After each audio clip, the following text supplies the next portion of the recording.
deadly riots over the government's plan to avoid defaulting on its loans. Is that the unemployment keeps rising, and it has to keep rising just because you have an excess supply of goods, which is this is all borrowed money that our and that kids debt is owned by banks in other countries. about $1 trillion Still in over bonds. M-O-N-E-Y, in the form of a convenient personal loan. A filter cigarette that delivers the taste, and 45 malt liquor. Are you hot? Quite some time ago, by a second, America is sponsoring I first learned it from my grandmother. Now, my grandmother was a wonderful person. She taught me how to play the game Monopoly. She understood that the name of the game is to acquire. She would accumulate everything she could, and eventually she became the master of the board. And then she would always say the same thing to me. She'd look at me and she'd say, "One day, you'll learn to play the game."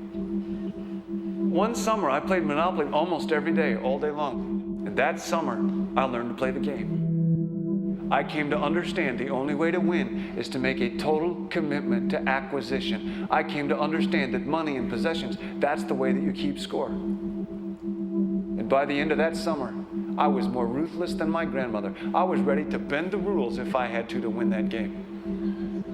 And I sat down with her to play that fall. I took everything she had. I watched her give her last dollar and quit in utter defeat.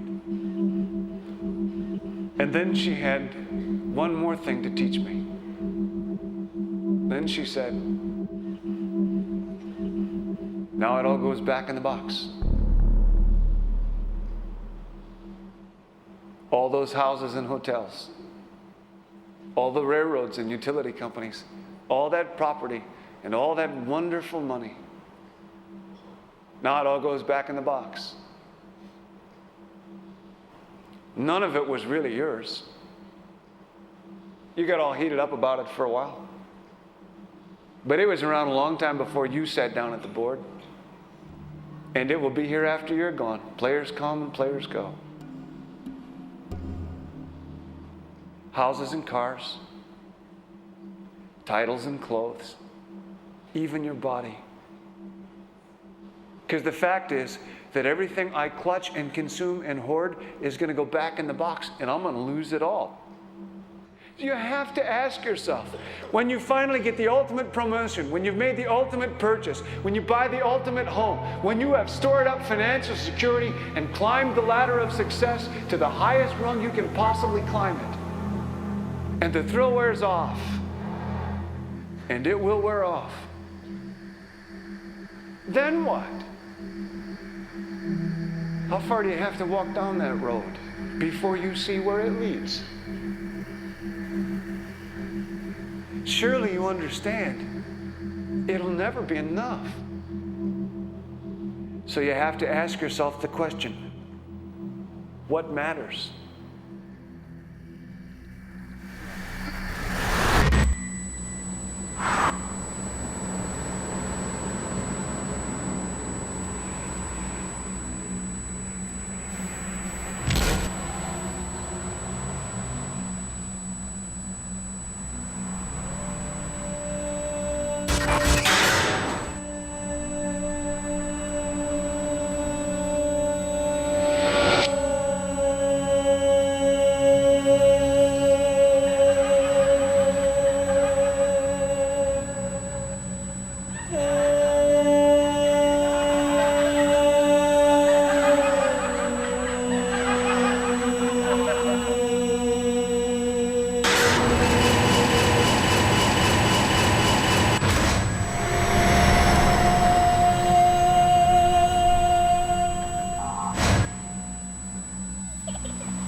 was a young man growing up in New York City, I refused to pledge allegiance to the flag.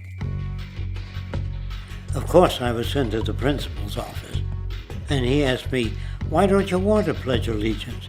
Everybody does." I said, "Everybody once believed the earth was flat, but that doesn't make it so." I explained that America owed everything it has to other cultures and other nations, and that I would rather pledge allegiance to the earth and everyone on it. Needless to say, it wasn't long before I left school entirely, and I set up a lab in my bedroom. There I began to learn about science and nature. I realized then that the universe is governed by laws, and that the human being, along with society itself, was not exempt from these laws. Then came the crash of 1929, which began what we now call the Great Depression. I found it difficult to understand why millions were out of work, homeless, starving, while all the factories were sitting there. The resources were unchanged.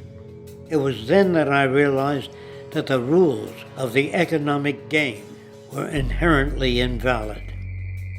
Shortly after came World War II, where various nations took turns systematically destroying each other.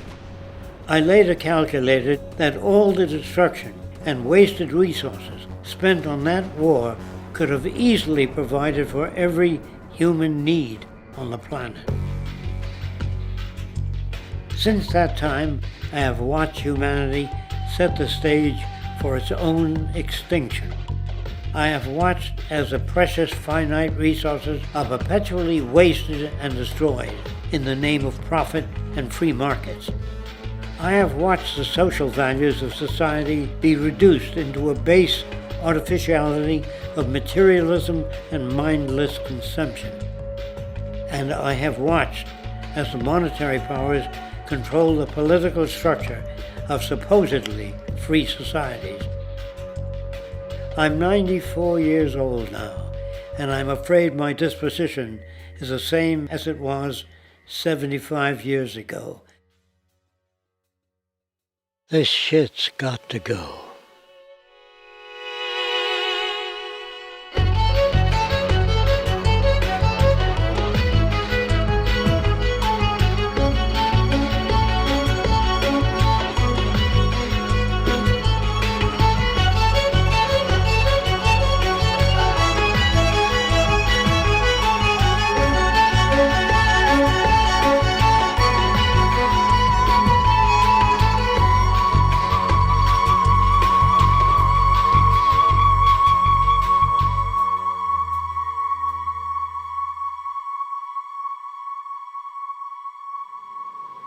So you're a scientist, and somewhere along the way, hammered into your head is the inevitable nature versus nurture, and that's at least up there with Coke versus Pepsi or Greeks versus Trojans. So nature versus nurture, this by now utterly oversimplifying view of where influences on how a cell deals with an energy crisis, up to what makes us who we are on the most individualistic levels of personality.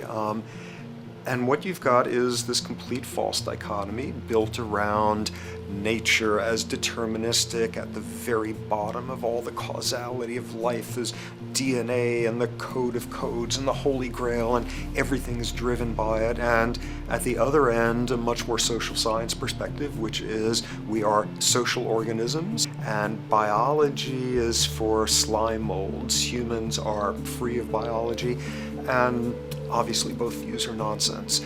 What you see instead is it is virtually impossible to understand how biology works outside the context of environment.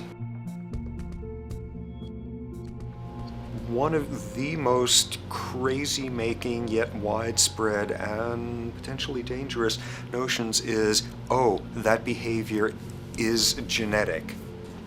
Now, what does that mean? It means all sorts of subtle stuff if you sort of know modern biology, but for most people out there, what it winds up meaning is a deterministic view of life, one rooted in biology and genetics.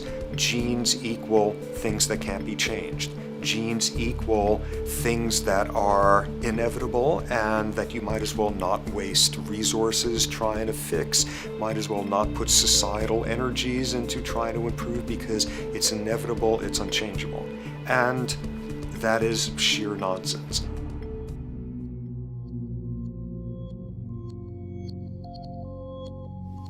It is widely thought that conditions like ADHD are genetically programmed, conditions like schizophrenia are genetically programmed.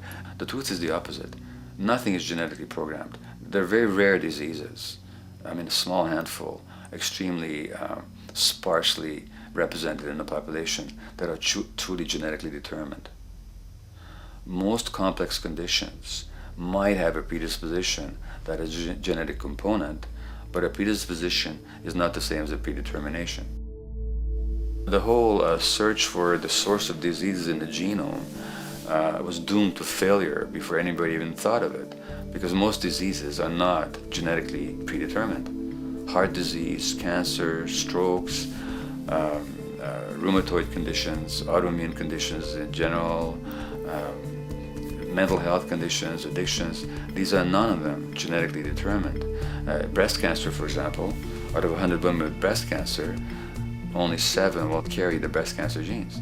93 do not. And out of 100 women who do have the genes, not all of them will get cancer.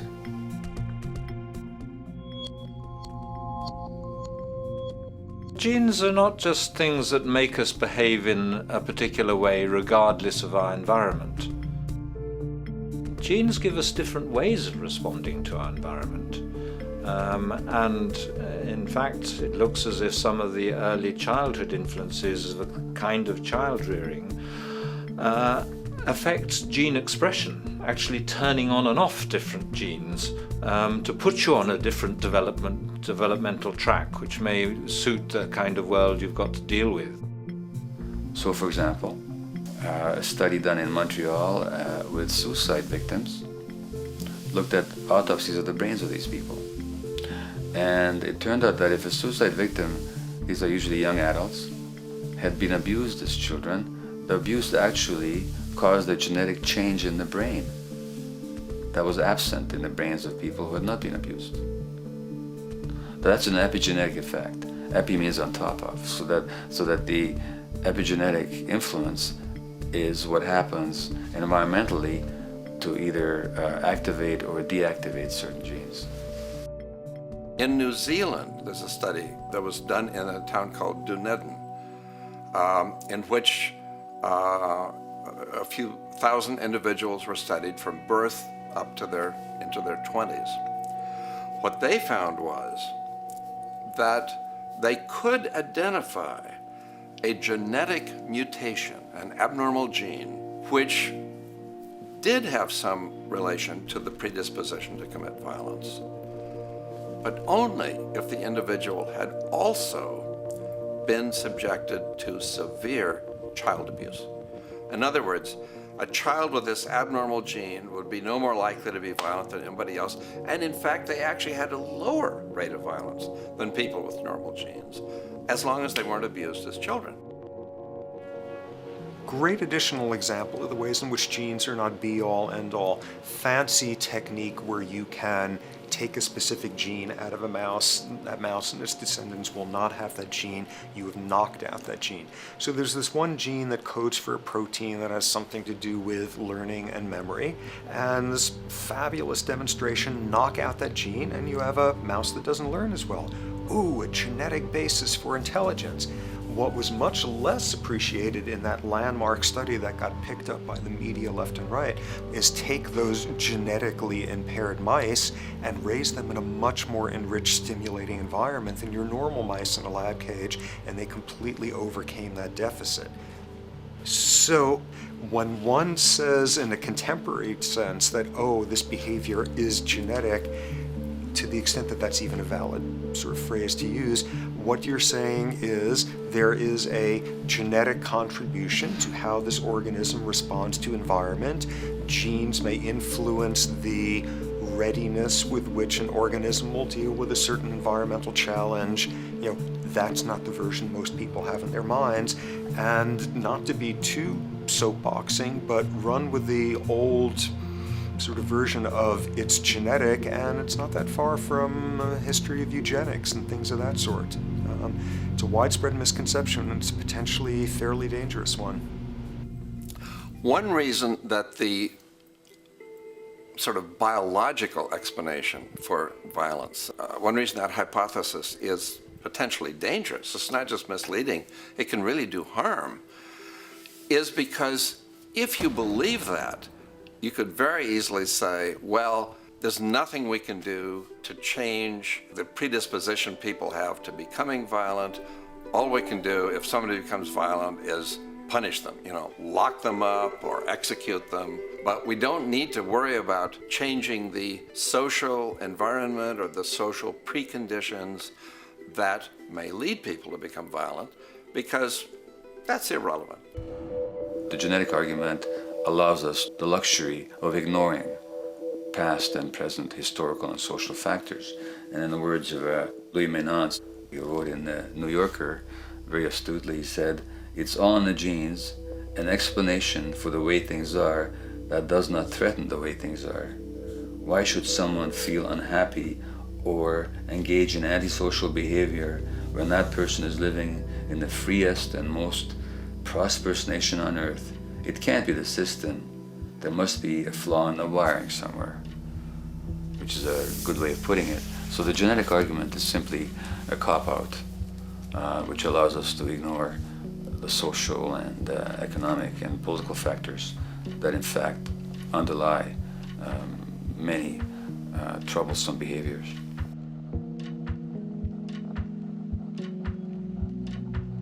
Addictions are usually considered to be a drug-related issue, but looking at it more broadly, I define addiction as any behavior that is associated with craving, with temporary relief, and with long-term negative consequences, along with an impairment of control over it, so that the person wishes to give it up or promises to do so, but can't follow through.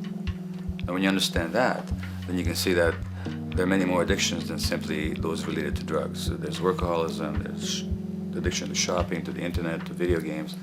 There's the addiction to power. People have power, but they want more and more and more. Nothing is ever enough for them. Acquisition, corporations that must own more and more. The addiction to oil, or at least to the wealth and to the products made accessible to us by oil. Look at the negative consequences on the environment. We're destroying the very earth that we inhabit for the sake of that addiction. Now, these addictions are far more devastating in their social consequences than the cocaine or heroin habits of my downtown East Side patients. Yet they're rewarded and considered to be respectable. The tobacco company executive that shows a higher profit will get a much bigger reward. He doesn't face any negative consequences legally or otherwise. In fact, he's a respected member of the board of several other corporations. But tobacco smoke-related diseases kill 5.5 million people around the world every year. In the United States, they kill 400,000 people a year. And these people are addicted to what? To profit. To such a degree are they addicted that they're actually in denial about the impact of their activities, which is typical for addicts, is denial. And that's a respectable one. It's respectable to be addicted to profit no matter what the cost. So what is acceptable and what is respectable is a highly arbitrary phenomenon in our society. And it seems like the greater the harm, the more respectable the addiction.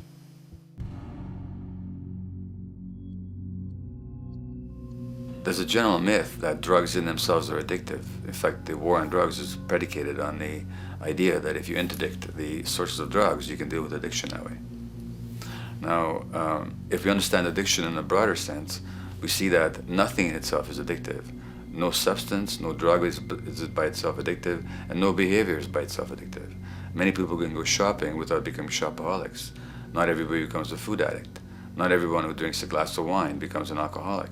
So the real issue is what makes people susceptible, because it's the combination of a susceptible individual and the potentially addictive substance or behavior that actually then makes for full flowering of addiction. In short, it's not the drug that's addictive, it's the question of the susceptibility of the individual to being addicted to a particular substance or behavior. If we wish to understand what then makes some people susceptible, we actually have to look at their life experience. The old idea, although it's old, but it's still broadly held, that addictions are due to some genetic cause is simply scientifically untenable. What the case is actually is that certain life experiences make people susceptible. Life experiences that not only shape the person's personality and psychological needs, but also their very brains in certain ways. And that process begins in utero.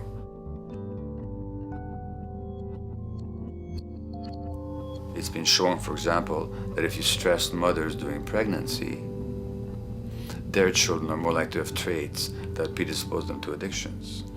And that's because development is shaped by the psychological and social environment. So the biology of human beings is very much affected by and programmed by their life experiences beginning in utero. Environment does not begin at birth. Environment begins as soon as you have an environment. As soon as you are a fetus, you are subject to whatever information is coming through mom's circulations, hormones, levels of nutrients. Great landmark example of this, something called the Dutch hunger winter. 1944, Nazis occupying Holland. For a bunch of reasons, they decide to take all the food and divert it to Germany. For 3 months, everybody there is starving. Tens of thousands of people starve to death.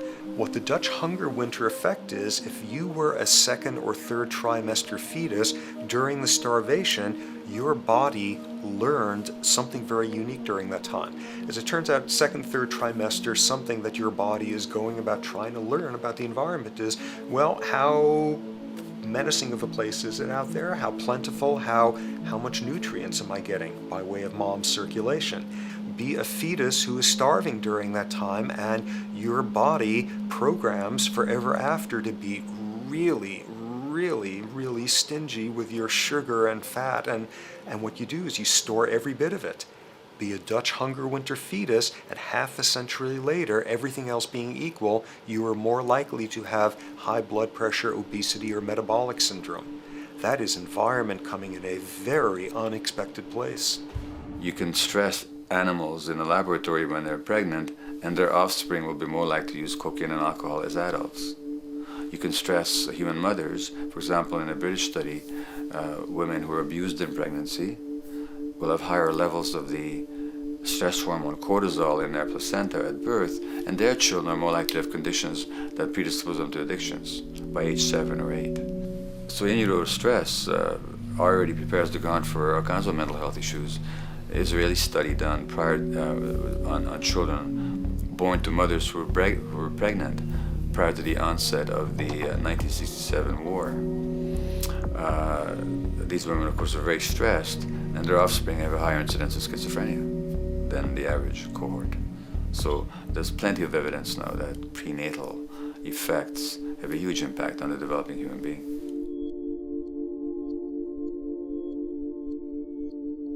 The point about human development, and specifically human brain development, is that it occurs mostly under the impact of the environment and mostly after birth. Now, if you compare us to a horse, which can run on the first day of life, we see that we are very undeveloped. We can't muster that much neurological coordination, balance, muscle strength, visual acuity until a year and a half, 2 years. And that's because the brain development that in the horse happens in the safety of the womb, in a human being has to happen after birth. And that has to do with simple evolutionary logic. As the head gets larger, which is what makes us into human beings, the burgeoning of the forebrain is what creates the human species, actually. At the same time, we walk on 2 legs, so our pelvis narrows to accommodate that. So now we have a narrower pelvis, a larger head. Bingo, we have to be born prematurely. And that means that the brain development that in other animals occurs in utero, in us, occurs after birth. And much of that under the impact of the environment. And the concept of neural Darwinism simply means that the circuits that get the appropriate input from the environment will develop optimally, and the ones that don't will either not develop optimally or perhaps not at all. If you take a child with perfectly good eyes at birth and you put him in a dark room for 5 years, he'll be blind thereafter for the rest of his life, because the circuits of vision require light waves for their development. And without that, even the rudimentary circuits present and active at birth will atrophy and die, and new ones will not develop. There's a significant way in which early experiences shape adult behavior, and even and especially early experiences for which there's no recall memory. It turns out that there are two kinds of memory. There is explicit memory, which is recall. This is when you can call back facts, details, episodes, circumstances. But the structure in the brain, which is called the hippocampus, which encodes recall memory, it doesn't even begin to develop fully until a year and a half, and it's not fully developed till much later, which is why hardly anybody has any recall memory prior to 18 months. But there's another kind of memory, which is called implicit memory, which is in fact an emotional memory, where the emotional impact and the interpretation that the child makes of those emotional experiences is ingrained in the brain in the form of nerve circuits ready to fire without specific recall. So to give you a clear example, people who are adopted have a lifelong sense of rejection very often. They can't recall the adoption, they can't recall the separation from birth mother, because there's nothing there to recall with. But the emotional memory of separation and rejection is deeply embedded in their brains. Hence, they're much more likely to experience a sense of rejection and a great emotional upset when they perceive themselves as being rejected than other people. That's not unique to people who are adopted, but it's particularly strong in them because of this function of implicit memory. People who are addicted, given that they, according to all the research literature, certainly in my experience, the hardcore addicts virtually were all significantly abused as children or suffered severe emotional loss. Their emotional or implicit memories are those of a world that's not safe and not helpful, caregivers who are not to be trusted, and relationships that are not safe enough to open up to vulnerably. And hence their responses tend to be to keep themselves separate from really intimate relationships, not to trust caregivers, doctors and other people who are trying to help them, and generally see the world as an unsafe place. And that's strictly a function of implicit memory, which sometimes has to do with incidents they don't even recall.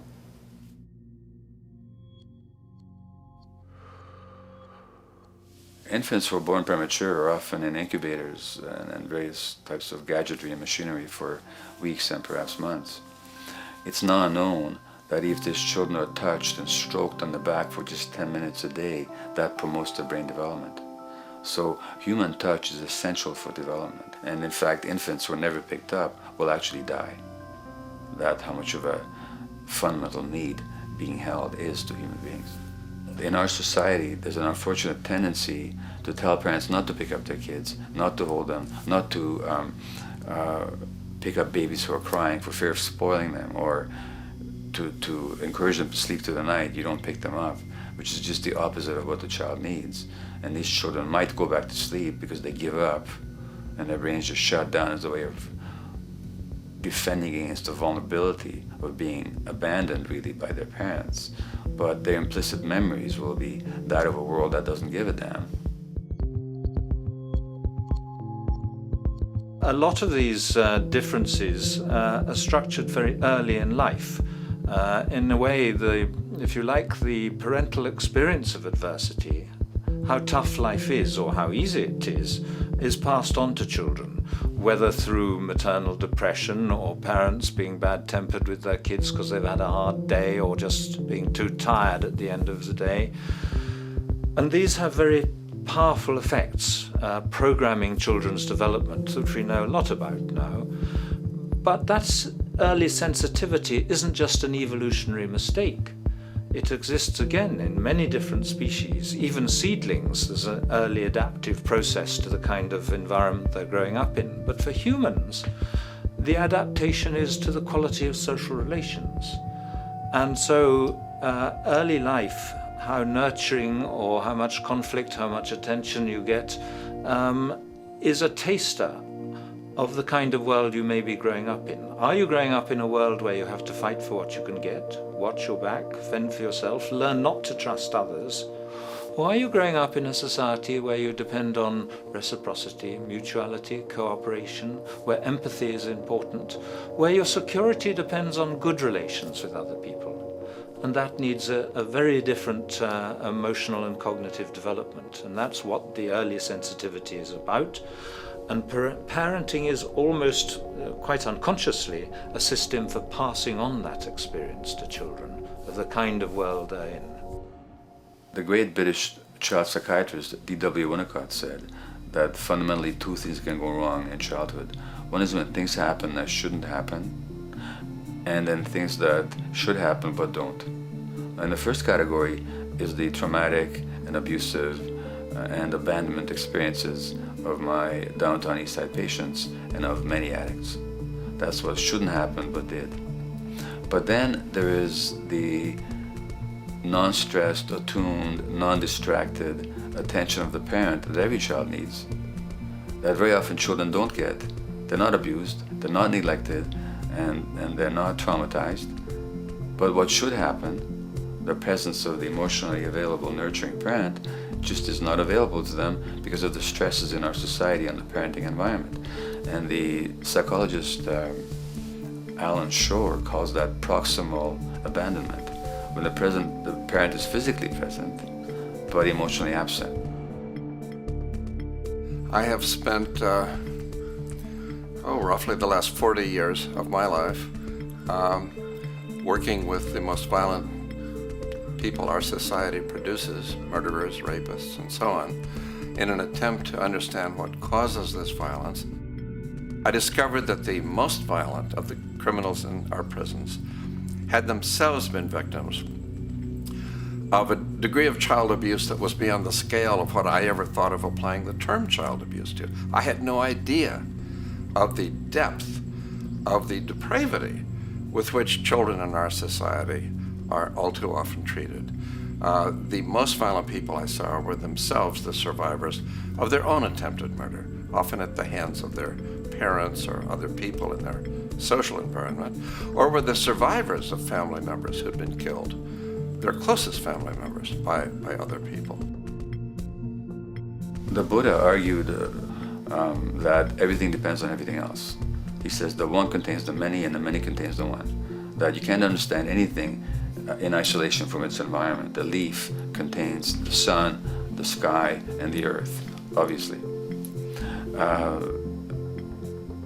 This has not been shown to be true, of course, all around, and specifically when it comes to human development. The modern scientific term for it is the biopsychosocial nature of human development, which says that the biology of human beings depends very much on their interaction with the social and psychological environment.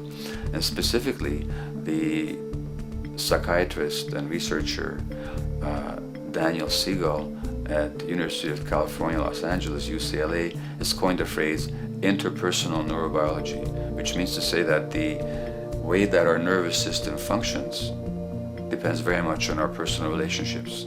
In the first place with the parenting caregivers, and in the second place with other important attachment figures in our lives, and in the third place with our entire culture. So that you can't separate the neurological functioning of a human being from the environment in which he or she grew up in and continues to exist in.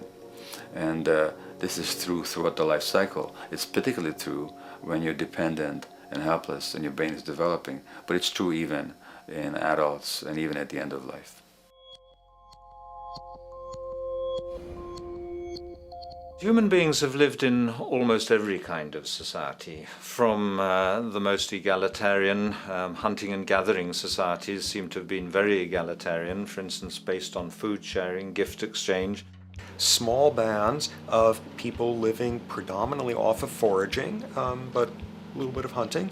Predominantly among people you have at the least known your entire life, if not surrounded by third cousins or closer, in a world in which there is a great deal of fluidity between different groups, in a world in which there is not a whole lot in terms of the material culture. This is how humans have spent most of their hominid history. And no surprise, that makes for a very different world. One of the things you get as a result of that is far less violence. Organized group violence is not something that occurred at that time. of human history, and that seems quite clear. So where did we go wrong? Violence is not universal. It's not symmetrically distributed throughout the human race. There is a huge variation in the amount of violence in different societies. There are some societies that have virtually no violence. There are others that destroy themselves.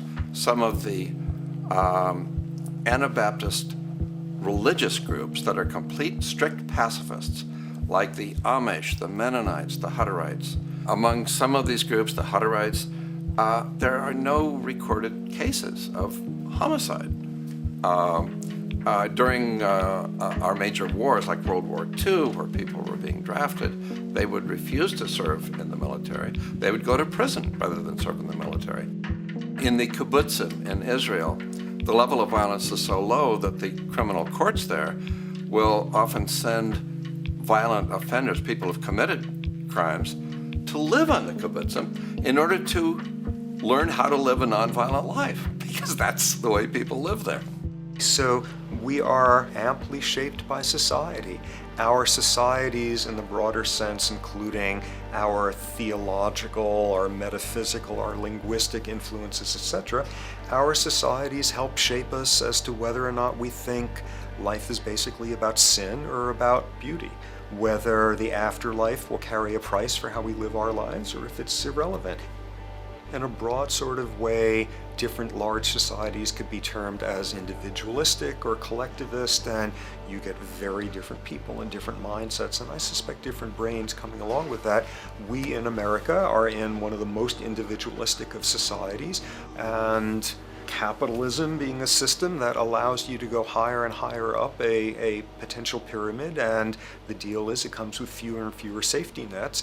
By definition, the more stratified a society is, the fewer people you have as peers, the fewer people with whom you have symmetrical, reciprocal relationships, and instead all you have are differing spots and endless hierarchies. And a world in which you have few reciprocal partners is a world with a lot less altruism.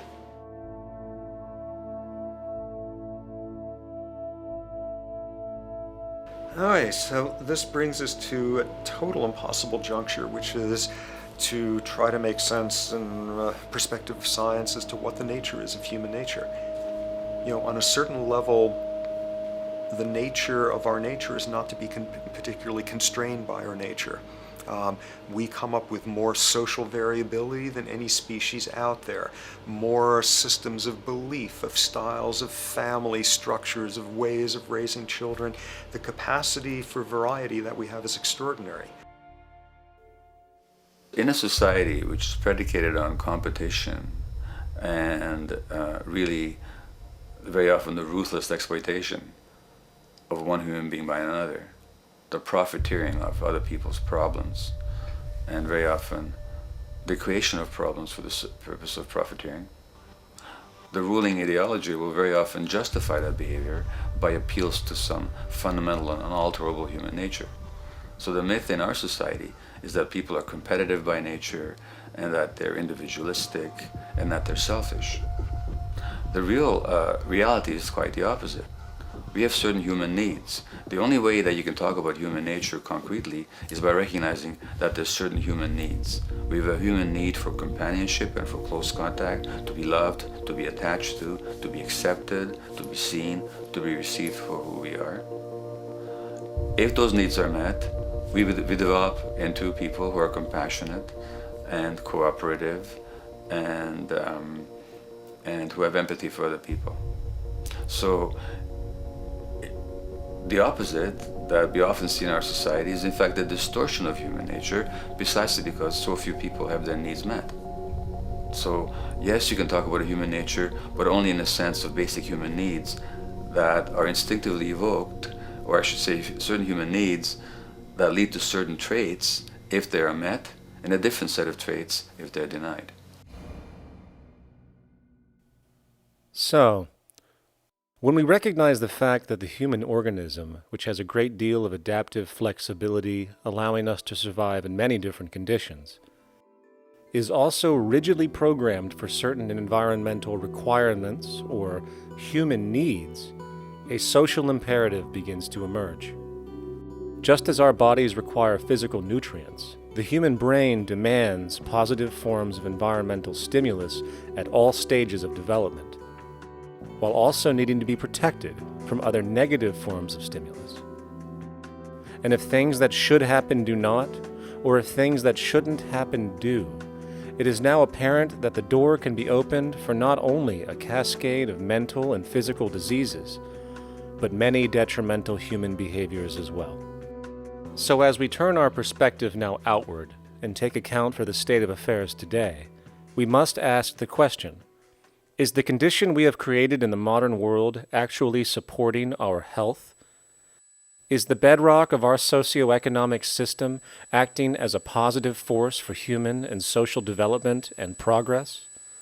Or is the foundational gravitation of our society actually going against the core evolutionary requirements needed to create and maintain our personal and social well-being?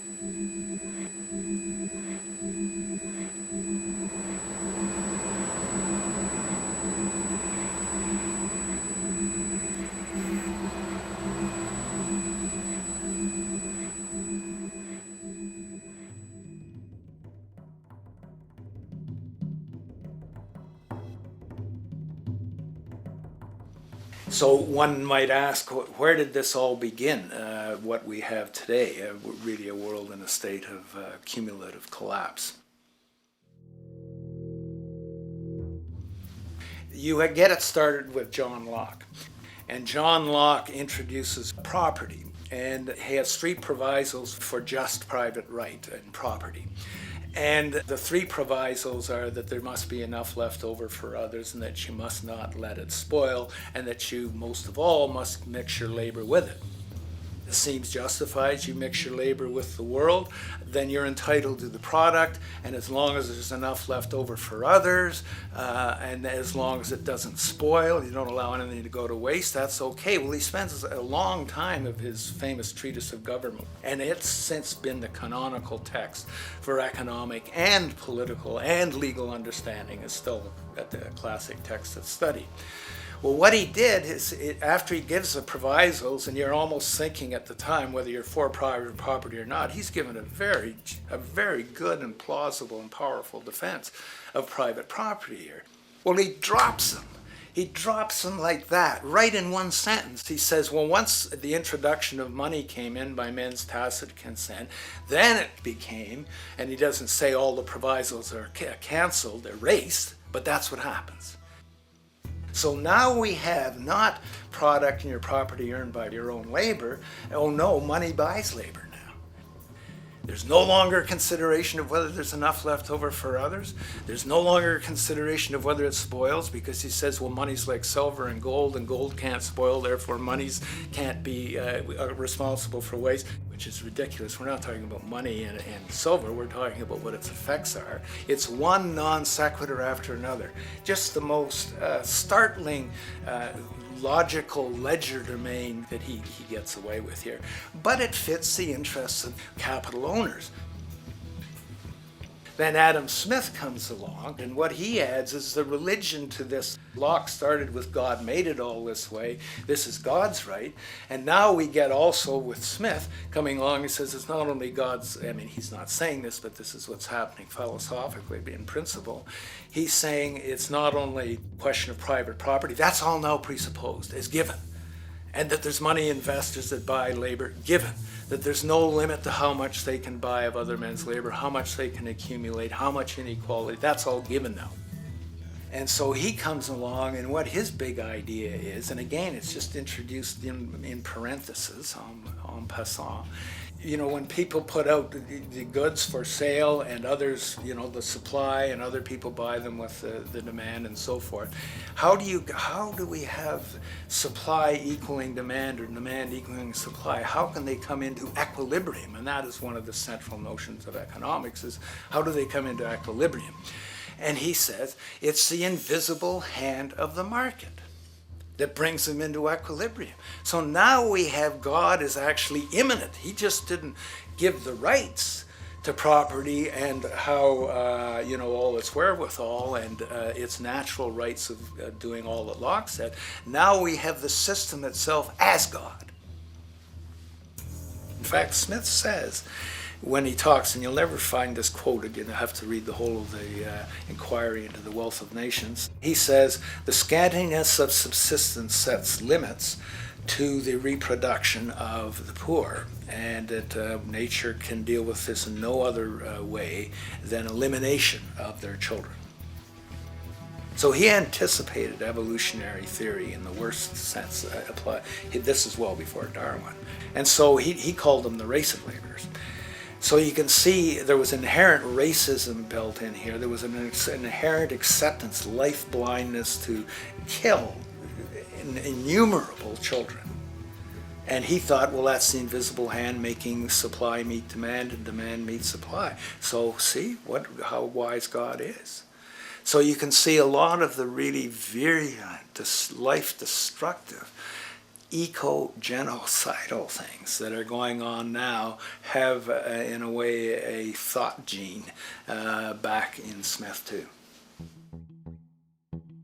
When we reflect on the original concept of the so-called free market capitalist system, as initiated by early economic philosophers such as Adam Smith, we see that the original intent of a market was based around real, tangible, life-supporting goods for trade. Adam Smith never fathomed that the most profitable economic sector on the planet would eventually be in the arena of financial trading or so-called investment, where money itself is simply gained by the movement of other money in an arbitrary game which holds zero productive merit to society. Yet, regardless of Smith's intent, the door for such seemingly anomalous advents was left wide open by one fundamental tenet of this theory. Money is treated as a commodity in and of itself. Today, in every economy of the world, regardless of the social system they claim, money is pursued for the sake of money and nothing else. The underlying idea, which was mysteriously qualified by Adam Smith with his religious declaration of the invisible hand, is that the narrow, self-interested pursuit of this fictional commodity will somehow magically manifest human and social well-being and progress. The reality is that the monetary incentive interest, or what some have termed the money sequence of value, has now completely decoupled from the foundational life interest, which could be termed the life sequence of value.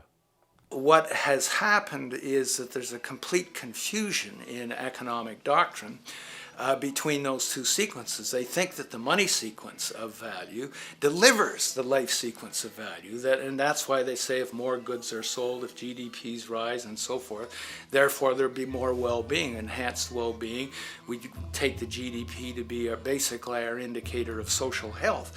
Well, there you see the confusion. It's talking about money sequences of value, that is all the receipts, all the revenues that are derived from selling goods, and they're confusing that with life reproduction, so that you have built right into this thing from the beginning is a complete conflation of the money and life sequences of value. So we're dealing with a kind of structured delusion that becomes more and more deadly as the money sequence decouples from producing anything at all.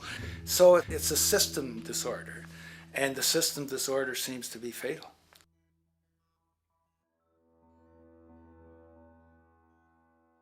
In society today, you seldom hear anyone speak of the progress of their country or society in terms of their physical well-being, state of happiness, trust, or social stability. Rather, the measures are presented to us through economic abstractions. We have the gross domestic product, the consumer price index, the value of the stock market, rates of inflation, and so on. But does this tell us anything of real value as to the quality of people's lives? No, all these measures have to do with the money sequence itself and nothing more. For example, the gross domestic product of a country is a measure of the value of goods and services sold. This measure is claimed to correlate to the standard of living of a country's people. In the United States, healthcare accounted for over 17% of GDP in 2009, amounting to over $2.5 trillion spent, hence creating a positive effect on this economic measure. And based on this logic, it would be even better for the U.S. economy if healthcare services increased more so, perhaps to $3 trillion or $5 trillion, since that would create more growth, more jobs, and hence boasted by economists as a rise in their country's standard of living. But wait a minute, what do healthcare services actually represent? Well, sick and dying people. That's right, the more unhealthy people there are in America, the better the economy. Now, that is not an exaggeration or a cynical perspective. In fact, if we step back far enough, you will realize that the GDP not only doesn't reflect real public or social health on any tangible level, it is, in fact, mostly a measure of industrial inefficiency and social degradation. And the more you see it rise, the worse things are becoming with respect to personal, social, and environmental integrity. You have to create problems to create profit. There is no profit under the current paradigm in saving lives, putting balance on this planet, having justice and peace or anything else. There's just no profit there. There's an old saying, pass a law, create a business. Whether you're creating a business for a lawyer or whatever. So, crime does create business, just like destruction creates business in Haiti. We have now roughly 2 million people incarcerated in this country, and of those, many of them are in prisons run by private corporations, Corrections Corporation of America, Wackenhut, who trade their stock on Wall Street based upon how many people are in jail. Now that's sickness, but that is a reflection of what this economic paradigm calls for. So what exactly does this economic paradigm call for? What is it that keeps our economic system going? Consumption. Or more accurately, cyclical consumption. When we break down the foundation of classic market economics, we are left with a pattern of monetary exchange that simply cannot be allowed to stop or even substantially slowed, if the society as we know it is to remain operational. There are three main actors on the economic stage: the employee, the employer, and the consumer. The employee sells labor to the employer for income. The employer sells its production services and hence goods to the consumer for income. And the consumer, of course, is simply another role of the employer and employee, spending back into the system to enable the cyclical consumption to continue. In other words, the global market system is based on the assumption that there will always be enough product demand in society to move enough money around at a rate which can keep the consumption process going. And the faster the rate of consumption, the more so-called economic growth is assumed, and so the machine goes. But hold on, I thought an economy was meant to, economize? Doesn't the very term have to do with preservation and efficiency and a reduction of waste? So how does our system, which demands consumption and the more the better, efficiently preserve or economize at all? Well, it doesn't. The intent of the market system is, in fact, the exact opposite of what a real economy is supposed to do, which is efficiently and conservatively orient the materials for production and distribution of life-supporting goods. We live on a finite planet with finite resources, where, for example, the oil we utilize took millions of years to develop, where the minerals we use took billions of years to develop. So, having a system that deliberately promotes the acceleration of consumption for the sake of so-called economic growth is pure ecocidal insanity. Absence of waste, that's what efficiency is. Absence of waste. This system is more wasteful than all the other existing systems in the history of the planet. Every level of life organization and life system is in a state of crisis and challenge and decay or collapse. No peer-reviewed journal in the last 30 years will tell you anything different. That is that every life system is in decline, as well as social programs, as well as our water access. Try to name any means of life that isn't threatened and in danger. You can't. There really isn't one, and that's very, very despairing. But we haven't even figured out the causal mechanism. We don't want to face the causal mechanism. We just want to go on, that's what insanity is, where you keep doing the same thing over and over again, though it clearly doesn't work. So you're really dealing with not an economic system, but I would go so far as to say an anti-economic system. There's an old saying that the competitive market model seeks to create the best possible goods at the lowest possible prices. This statement is essentially the incentive concept, which justifies market competition based on the assumption that the result is the production of higher quality goods. If I was going to build myself a table from scratch, I would naturally build it out of the best, most durable materials possible, right? With the intent for it to last as long as possible. Why would I want to make something poor, knowing I would have to eventually do it again and expend more materials and more energy? Well, as rational as that may seem in the physical world, when it comes to the market world, it is not only explicitly irrational, it is not even an option. It is technically impossible to produce the best of anything if a company is to maintain a competitive edge and hence remain affordable to the consumer. Literally everything created and set for sale in the global economy is immediately inferior the moment it is produced, for it is a mathematical impossibility to make the most scientifically advanced, efficient, and strategically sustainable products.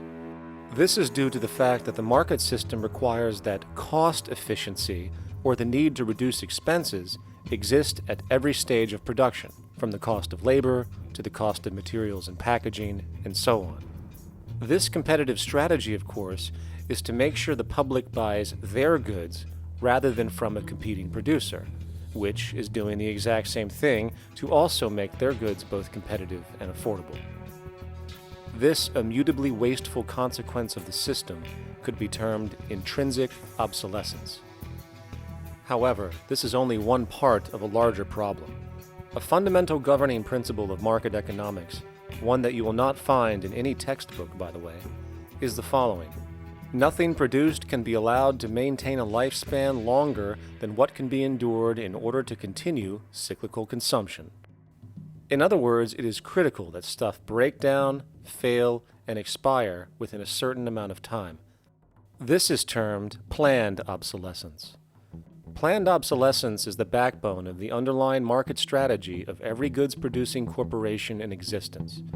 While very few, of course, would admit to such a strategy outright, what they do is mask it within the intrinsic obsolescence phenomenon just discussed, while often ignoring or even suppressing new advents in technology which might create a more sustainable, durable good. So, if it wasn't wasteful enough that the system inherently cannot allow the most durable and efficient goods to be produced, planned obsolescence deliberately recognizes that the longer any good is in operation, the worse it is for sustaining cyclical consumption and hence the market system itself. In other words, product sustainability is actually inverse to economic growth, and hence there is a direct, reinforced incentive to make sure lifespans are short of any given good produced. And in fact, the system cannot operate any other way. One glance at the sea of landfills now spreading across the world show the obsolescence reality. There are now billions of cheaply made cell phones, computers, and other technology, each full of precious, difficult-to-mine materials such as gold, coltan, copper, now rotting in vast piles, usually due to the mere malfunction or obsolescence of small parts, which, in a conservative society, could likely be fixed or updated, and the life of the good extended. Unfortunately, as efficient as that may seem in our physical reality, living on a finite planet with finite resources, it is explicitly inefficient with respect to the market. To put it into a phrase, efficiency, sustainability, and preservation are the enemies of our economic system. Likewise, just as physical goods need to be constantly produced and reproduced regardless of their environmental impact, the service industry operates with an equal rationale. The fact is, there is no monetary benefit to resolving any problems which are currently being serviced. At the end of the day, the last thing the medical establishment really wants is the curing of diseases such as cancer, which would eliminate countless jobs and trillions in revenue. And since we're on the subject, crime and terrorism in this system are good. Well, at least economically, for it is employing police, generating high-value commodities for security, not to mention the value of prisons that are privately owned for profit. And how about war? The war industry in America is a huge driver of GDP, one of the most profitable industries, producing weapons of death and destruction. The favorite game of this industry is to blow things up and then go and rebuild them for profit. We saw this with the windfall billion-dollar contracts made from the Iraq War. The bottom line is that socially negative attributes of society have become positively rewarded ventures for industry, and any interest in problem resolution or environmental sustainability and conservation is intrinsically counter to economic sustainability. And this is why, every time you see the GDP rise in any country, you are witnessing an increase in necessity, whether real or contrived. And by definition, a necessity is rooted in inefficiency. Hence, increased necessity means increased inefficiency. The American dream is based on rampant consumerism. It is based upon the fact that mainstream media, and especially commercial advertising, all corporations who need this infinite growth have convinced us or brainwashed most people in America, and hence the world, that we have to have X number of material possessions and the possibility of gaining infinitely more material possessions in order to be happy. That's just not true. So why do people continue to buy in this way, which is ultimately eco-genocidal in its systemic effects cumulatively? And it just is classical operant conditioning. You simply put inputs of conditioning into the organism, and you have outputs of desired behaviors or goals or objectives. And it has all the resources of technology. And they boast about how they get into the minds of infants. What they hear is already making them conditioned to the brand.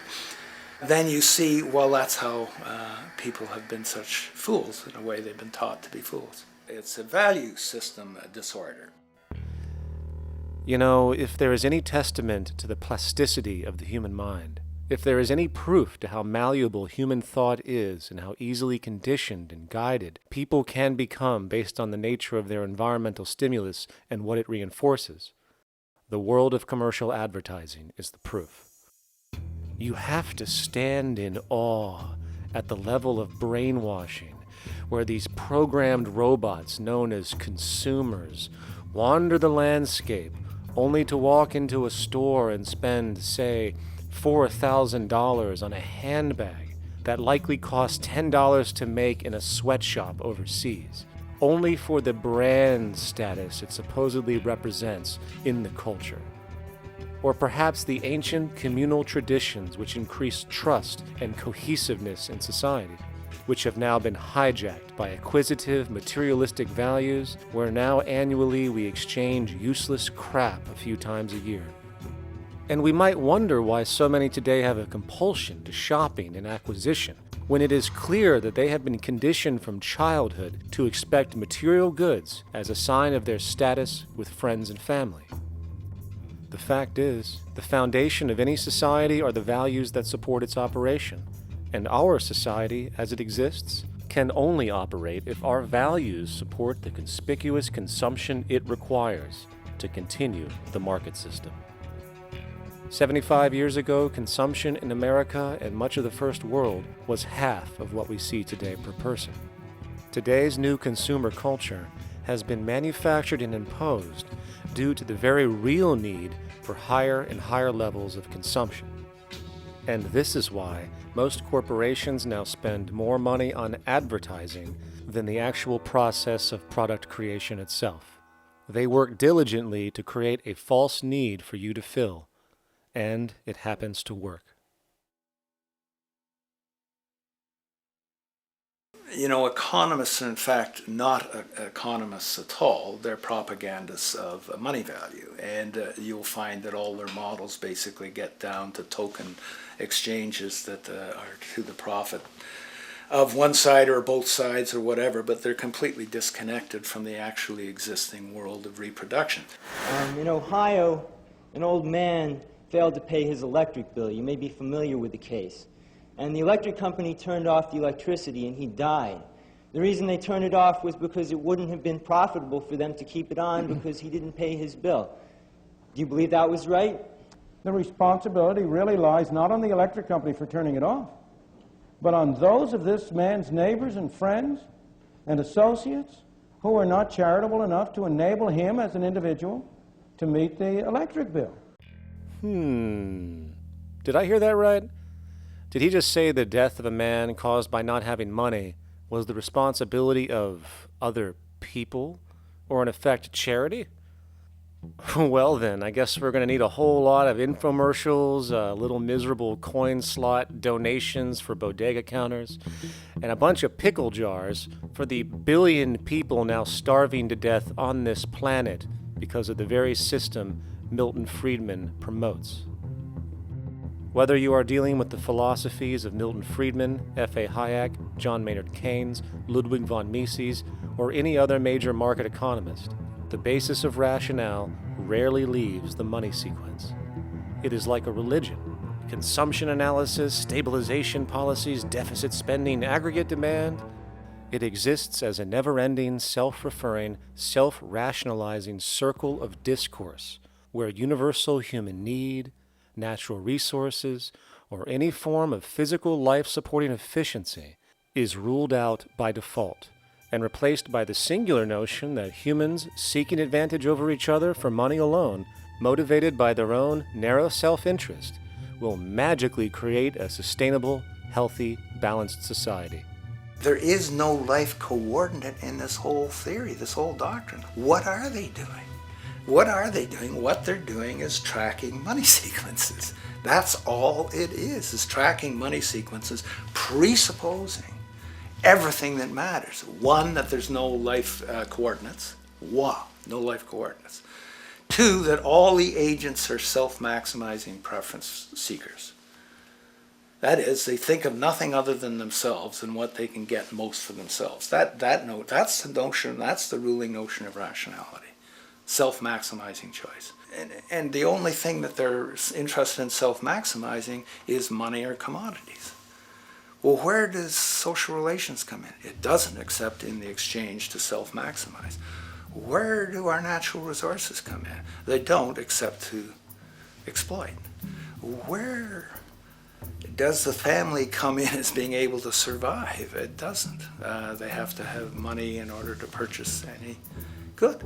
Well, shouldn't an economy deal somewhere with human need? Isn't that what the fundamental issue is, to satisfy human needs? Oh, need isn't even in your lexicon.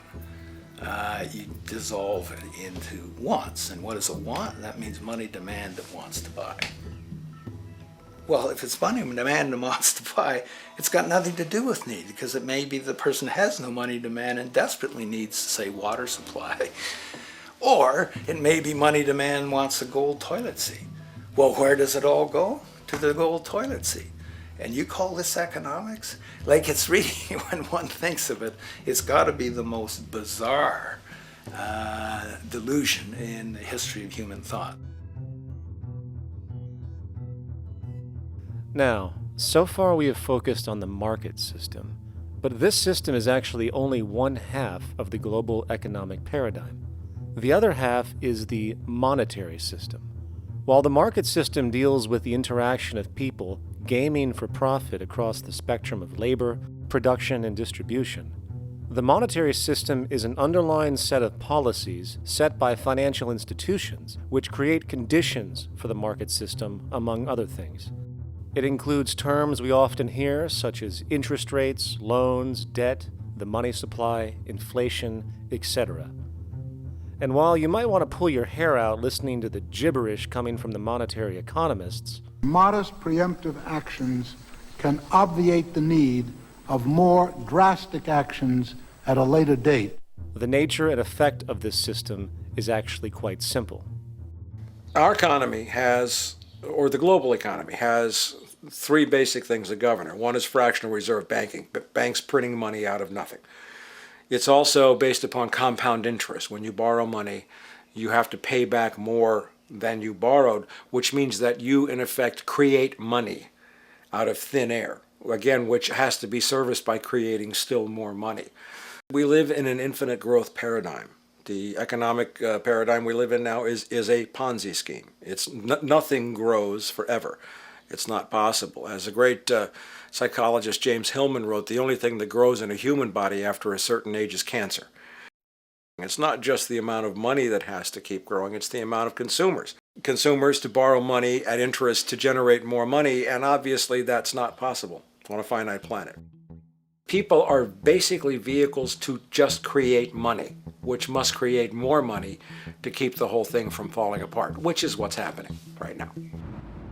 There are really only two things anyone needs to know about the monetary system. 1. All money is created out of debt. Money is monetized debt, whether it materialized from treasury bonds, home loan contracts, or credit cards. In other words, if all outstanding debt was to be repaid right now, there would not be $1 in circulation. And 2, interest is charged on virtually all loans made, and the money needed to pay back this interest does not exist in the money supply outright. Only the principal is created by the loans, and the principal is the money supply. So, if all this debt was to be repaid right now, not only would there not be $1 left in circulation, there would also be a gigantic amount of money owed that is literally impossible to pay back, for it does not exist. The consequence of all of this is that two things are inevitable: inflation and bankruptcy. As far as inflation, this can be seen as an historical trend in virtually every country today, and easily tied to its cause, which is the perpetual increase of the money supply, which is required to cover the interest charges and keep the system going. As far as bankruptcy, it comes in the form of debt collapse. This collapse will inevitably occur with a person, a business, or a country, and typically happens when the interest payments are no longer possible to make. But there is a bright side to all of this. Well, at least in terms of the market system, because debt creates pressure. Debt creates wage slaves. A person in debt is much more likely to take a low wage than a person who isn't, hence becoming a cheap commodity. So it's great for the corporations to have a pool of people that have no financial mobility. But hey, that same train of thought also goes for entire countries. The World Bank and the International Monetary Fund, which mostly serve as proxies for transnational corporate interests, give gigantic loans to troubled countries at very high interest rates, and then, once the countries are deeply in the hole and can't pay, austerity measures are applied, the corporations swoop in, set up sweatshops, and take their natural resources. Now that's market efficiency. But wait, there's more. You see, there's this unique hybrid of the monetary and market system called the stock market, which rather than, actually produce anything real, they just buy and sell money itself. And when it comes to debt, you know what they do? That's right, they trade it.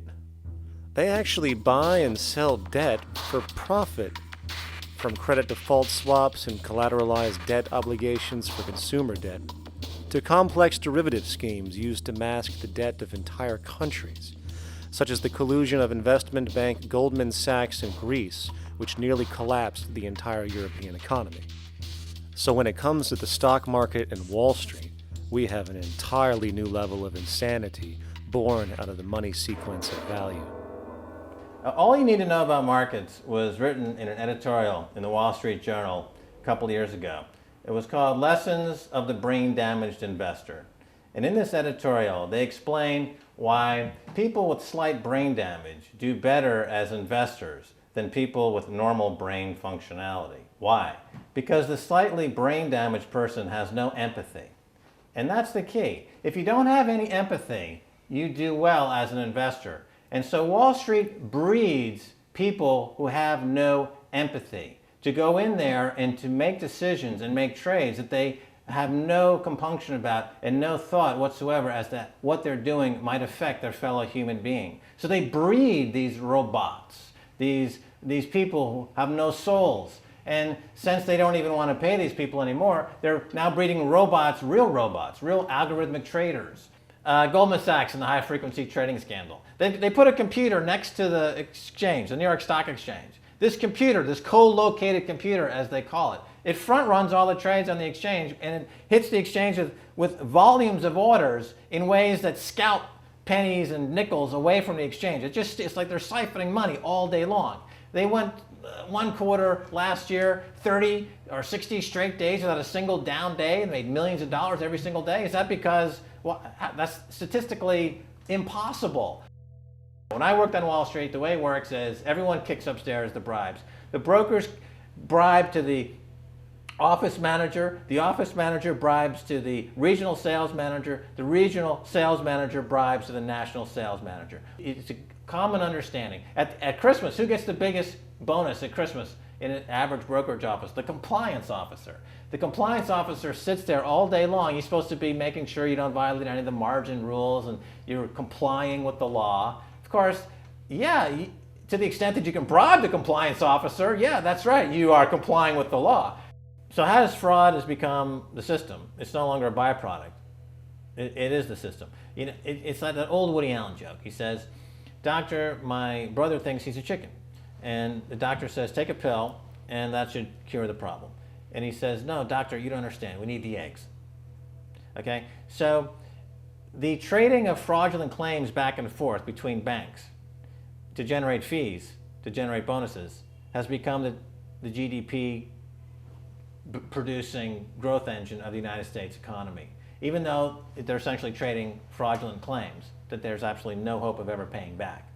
They're processing and generating and resecuritizing nothing. If I write $20 billion on a cocktail napkin and I sell it to JP Morgan while JP Morgan writes $20 billion on a cocktail napkin, and we swap those two cocktail napkins at a bar and we each pay ourselves 1/4% in a fee, we make a lot of money for our Christmas bonus. We each have on our books a $20 billion cocktail napkin, which has no real value until such time as the system is no longer able to absorb bogus cocktail napkins, in which case we go to the government to get bailed out.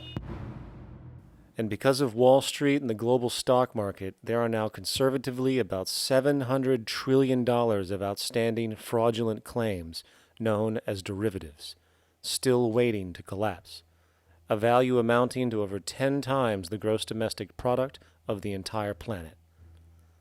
And while we have seen the bailouts of corporations and banks by governments, which of course comedically borrow their money from banks to begin with, we are now seeing attempts to bail out whole countries by conglomerates of other countries through the international banks. But how do you bail out a planet? There is no country out there that isn't now saturated in debt.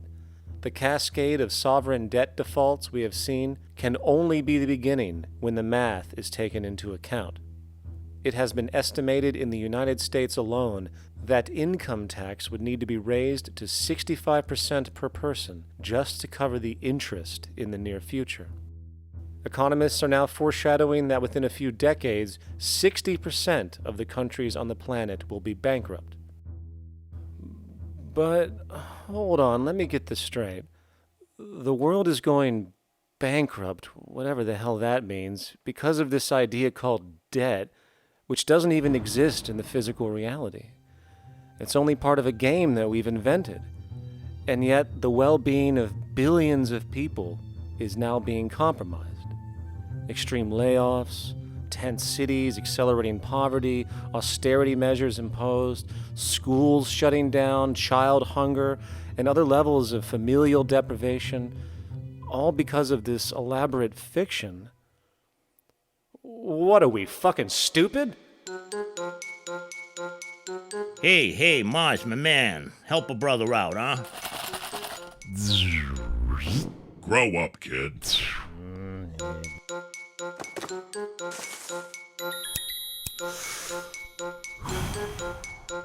Saturn, what's up, man? You remember that smoking nebula I hooked you up with a while back? Listen, Earth, we're getting really tired of you. You've been given everything, and yet you waste it all. You got plenty of resources, and you know it. Why don't you grow up and learn some responsibility, for Christ's sake? You're making your mother miserable.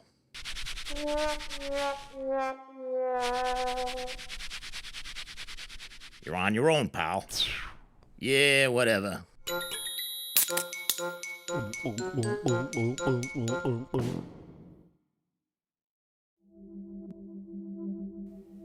Now, all of this considered, from the waste machine known as the market system to the debt machine known as the monetary system, hence creating the monetary market paradigm which defines the global economy today, there is one consequence that runs through the entire machine: inequality. Whether it is the market system which creates a natural gravitation towards monopoly and power consolidation, while also generating pockets of wealthy industries that tower over others regardless of utility, such as the fact that top hedge fund managers on Wall Street now take home over $300 million a year for contributing literally nothing, while a scientist looking for a cure for a disease trying to help humanity might make $60,000 a year if they're lucky. Or whether it is the monetary system, which has class division built right into its structure. For example, if I have $1 million to spare and I put it into a CD at 4% interest, I will make $40,000 a year. No social contribution, no nothing. However, if I'm a lower class person and have to take loans to buy my car or home, I am paying in interest, which, in abstraction, is going to pay that millionaire with the 4% CD. This stealing from the poor to pay the rich is a foundational, built-in aspect of the monetary system, and it could be labeled structural classism. Of course, historically, social stratification has always been deemed unfair, but obviously accepted overall as now 1% of the population owns 40% of the planet's wealth. But, material fairness aside, there is something else going on underneath the surface of inequality, causing an incredible deterioration in public health as a whole. Well, I think people are often puzzled by the contrast between the material success of our societies, unprecedented levels of wealth, and the many social failings. I mean, you know, if you look at the rates of drug abuse or violence or self-harm amongst kids or mental illness, there's clearly something going deeply wrong with our societies. What the data that I've been describing does is simply shows that intuition that people have had for hundreds of years, that inequality is divisive and socially corrosive, that intuition is truer than I think we ever imagined. There are very powerful psychological and social effects of inequality, more to do, I suppose, with feelings of superiority and inferiority, that kind of division, and maybe going with the sort of respect, disrespect, people feeling looked down on at the bottom, which, by the way, is why violence is more common in more unequal societies. It's the trigger to violence is so often people feeling looked down on and disrespected. If there is one principle I can emphasize that is the most important principle underlying the prevention of violence, it would be equality. The single most significant factor that affects the rate of violence is the degree of equality versus the degree of inequality in that society. So what one's looking at is a sort of general social dysfunction. It's not just one or two things that go wrong as inequality increases. It seems to be everything, whether we're talking about crime or health or mental illness or whatever. One of the really disturbing findings out in public health there is never ever make the mistake of being poor. or being born poor, your health pays for it in endless sorts of ways, something known as the health socioeconomic gradient. As you move down from the highest strata in society in terms of socioeconomic status, every step down, health gets worse for umpteen different diseases. Life expectancy gets worse, infant mortality rate, everything you could look at. So a huge issue has been, why is it that this gradient exists? Totally simple, obvious answer, which is if you are chronically sick, you're not going to be very productive, so health causes drive socioeconomic differences. Not that in the slightest. On the very simple level that you could look at socioeconomic status of a 10-year-old, and that's going to predict something about their health decades later. So that's the direction of causality. Next one, what's it about? Oh, it's perfectly obvious. Poor people can't afford to go to the doctor. It's healthcare access. It's got nothing to do with that, because you see these same gradients in countries with universal healthcare, socialized medicine. Okay, next simple explanation. Oh, on the average, the poorer you are, the more likely you are to smoke, to drink, to all sorts of lifestyle risk factor stuff. Yeah, those contribute, but careful studies have shown that explains maybe about 1/3 of the variability. So what's left? And what's left is having a ton to do with the stress of poverty. So the poorer you are, starting off being, the person who's $1 income behind Bill Gates, the poorer you are in this country, on the average, the worse your health is. This tells us something really important. The health connection with poverty, it's not about being poor, it's about feeling poor. Increasingly, we recognize that chronic stress is an important influence on health, but the most important sources of stress are the quality of social relations. And if there is anything that lowers the quality of social relations, it is the socioeconomic stratification of society. What science has now shown is that regardless of material wealth, the stress of simply living in a stratified society leads to a vast spectrum of public health problems. And the greater the inequality, the worse they become. Life expectancy, longer in more equal countries. Drug abuse, less in more equal countries. Mental illness, less in more equal countries.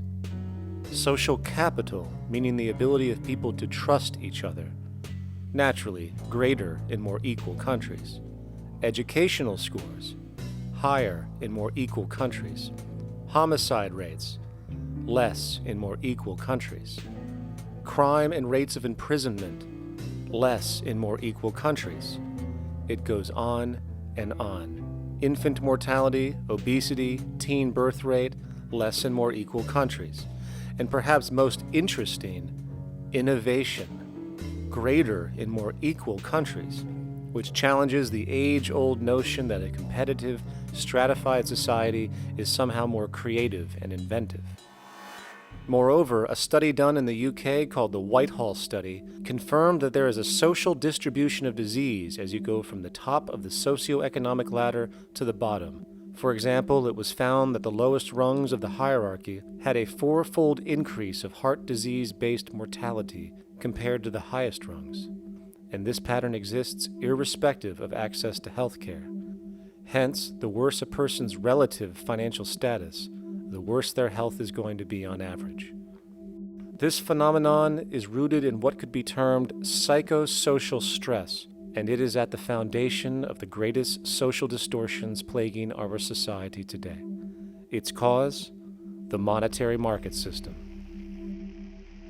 Make no mistake, the greatest destroyer of ecology, the greatest source of waste and depletion and pollution, the greatest purveyor of violence, war, crime, poverty, animal abuse, and inhumanity, the greatest generator of social and personal neuroses, mental disorders, depression, anxiety, not to mention the greatest source of social paralysis, stopping us from moving into new methodologies for personal health, global sustainability, and progress on this planet, is not some corrupt government or legislation, not some rogue corporation or banking cartel, not some flaw of human nature, and not some secret hidden cabal that controls the world.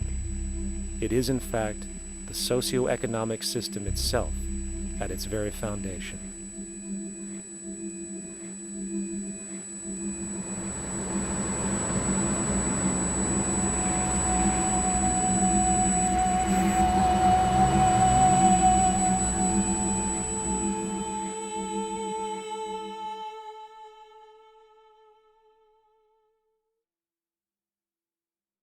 Let's imagine for a moment we had the option to redesign human civilization from the ground up. What if, hypothetically speaking, we discovered an exact replica of the planet Earth, and the only difference between this new planet and our current one is that human evolution had not occurred. It was an open palette. No countries, no cities, no pollution, no Republicans, just a pristine, open environment. So, what would we do? Well, first we need a goal, right? And it's safe to say that goal would be to survive. And not to just survive, but to do so in an optimized, healthy, prosperous way. Most people indeed desire to live, and they would prefer to do so without suffering. Therefore, the basis of this civilization needs to be as supportive and hence sustainable for human life as possible, taking into account the material needs of all the world's people, while trying to remove anything that could hurt us in the long run. That goal of, say, maximum sustainability understood, the next question regards our method. What kind of approach do we take? Well, let's see. Last I checked, politics was the method of social operation on Earth. So what do the doctrines of the Republicans, liberals, conservatives, or socialists have to say about societal design? Not a damn thing. Okay, then what about religion? Surely the great creator had to have left some blueprint somewhere. No, nothing I can find. Okay then, so what's left? It appears something called science. Science is unique in that its methods demand not only that the ideas proposed be tested and replicated, but everything science comes up with is also inherently falsifiable. In other words, unlike religion and politics, science has no ego, and everything it suggests accepts the possibility of being proven wrong eventually. It holds on to nothing and evolves constantly. Well, that sounds natural enough to me. So then, based on the current state of scientific knowledge in the early 21st century, along with our goal of maximum sustainability for the human population, how do we begin the actual process of construction? Well, the first question to ask, what do we need to survive? The answer, of course, are planetary resources. Whether it is the water we drink, the energy we use, the raw materials we utilize to create tools and shelter, the planet hosts an inventory of resources, many of which are demanded for our survival. So, given that reality, it then becomes critical to figure out what we have and where it is. This means we need to conduct a survey. We simply locate and identify every physical resource on the planet we can, along with the amount available at each location, from the deposits of copper, to the most potent locations for wind farms to produce energy, to the natural freshwater springs, to an assessment of the amount of fish in the ocean, to the most prime arable land for food cultivation, etc. But, since we humans are going to be consuming these resources over time, we then realize that not only do we need to locate and identify, we also need to track. We need to make sure we don't run out of any of this stuff. That would be bad. And this means not only tracking our rates of use, but the rates of earthly regeneration as well, such as how long it takes for, say, a tree to grow or a spring to replenish. This is called dynamic equilibrium. In other words, if we use up trees faster than they can be grown back, we have a serious problem, for it is unsustainable. So then, how do we track this inventory, especially when we recognize that all of this stuff is scattered everywhere? We have large mineral mines in what we call Africa, energy concentrations in the Middle East, huge tidal power possibilities on the Atlantic coast of North America, the largest supply of freshwater in Brazil, etc. Well, once again, good old science has a suggestion. It's called systems theory. Systems theory recognizes that the fabric of the natural world, from human biology to the earthly biosphere to the gravitational pull of the solar system itself, is one huge synergistically connected system, fully interlinked. Just as human cells connect to form our organs, and the organs connect to form our bodies, and since our bodies cannot live without the earthly resources of food, air, and water, we are intrinsically connected to the earth, and so on. So, as nature suggests, we take all of this inventory and tracking data and create a system to manage it. A global resource management system, in fact, to account for every relevant resource on the planet. There is simply no logical alternative if our goal as a species is survival in the long run. We have to keep track as a whole. That understood, we can now consider production.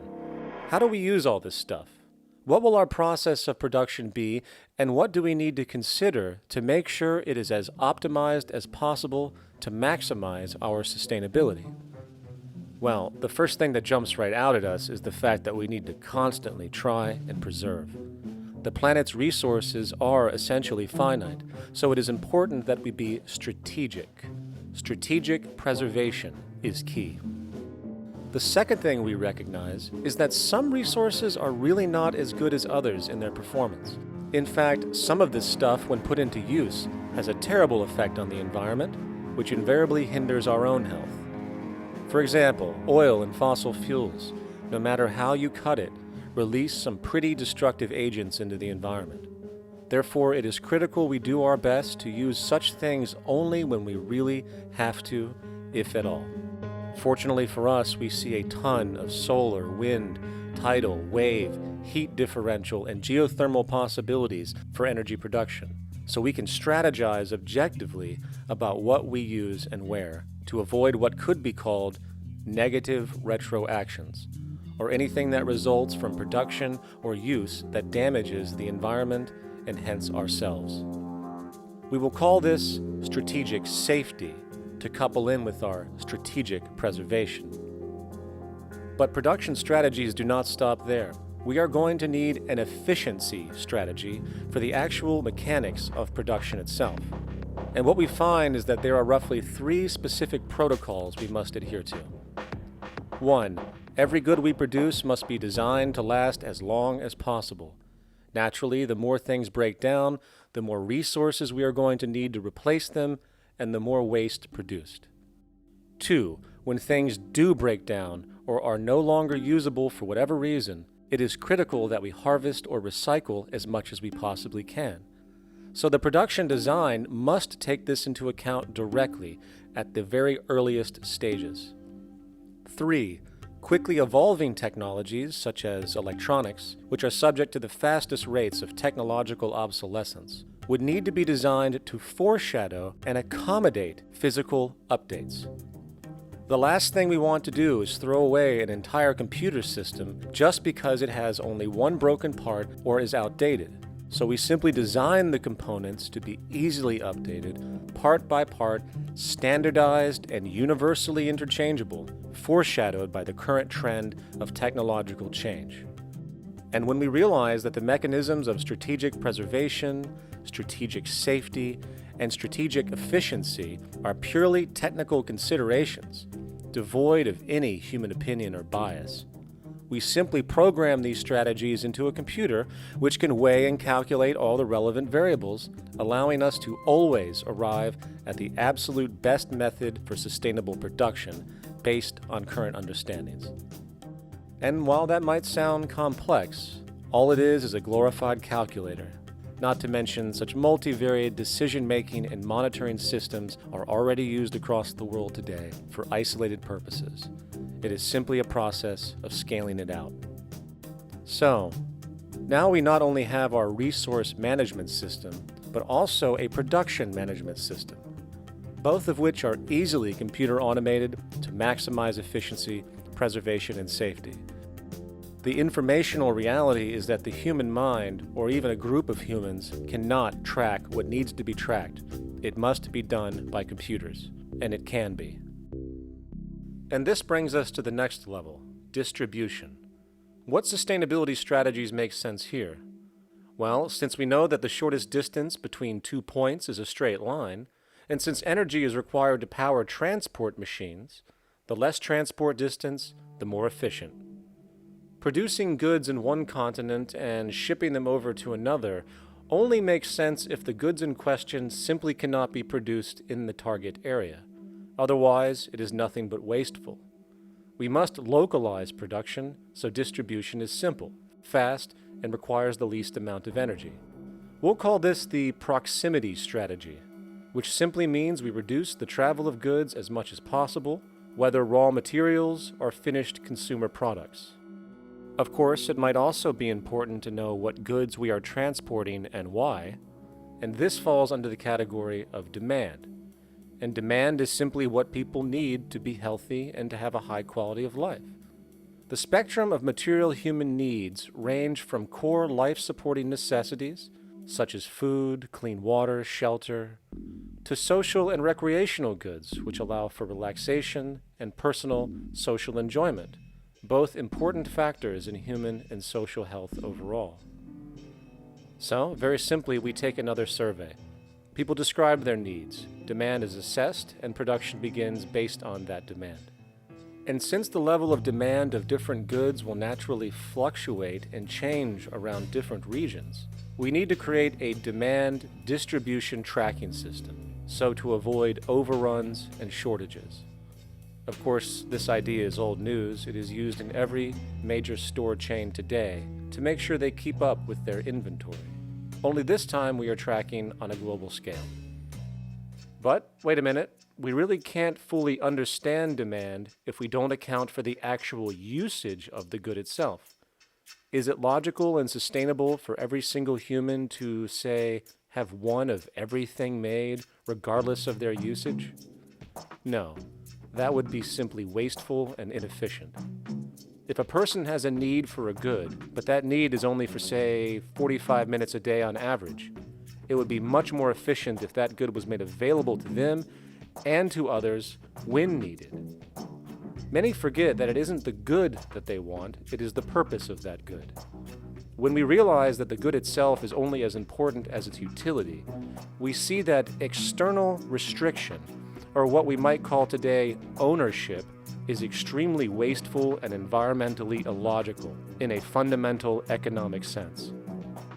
So, we need to devise a strategy called strategic access. This will be the foundation of our demand distribution tracking system, which makes sure we can meet the demand of the population's needs for access of whatever they need when they need it.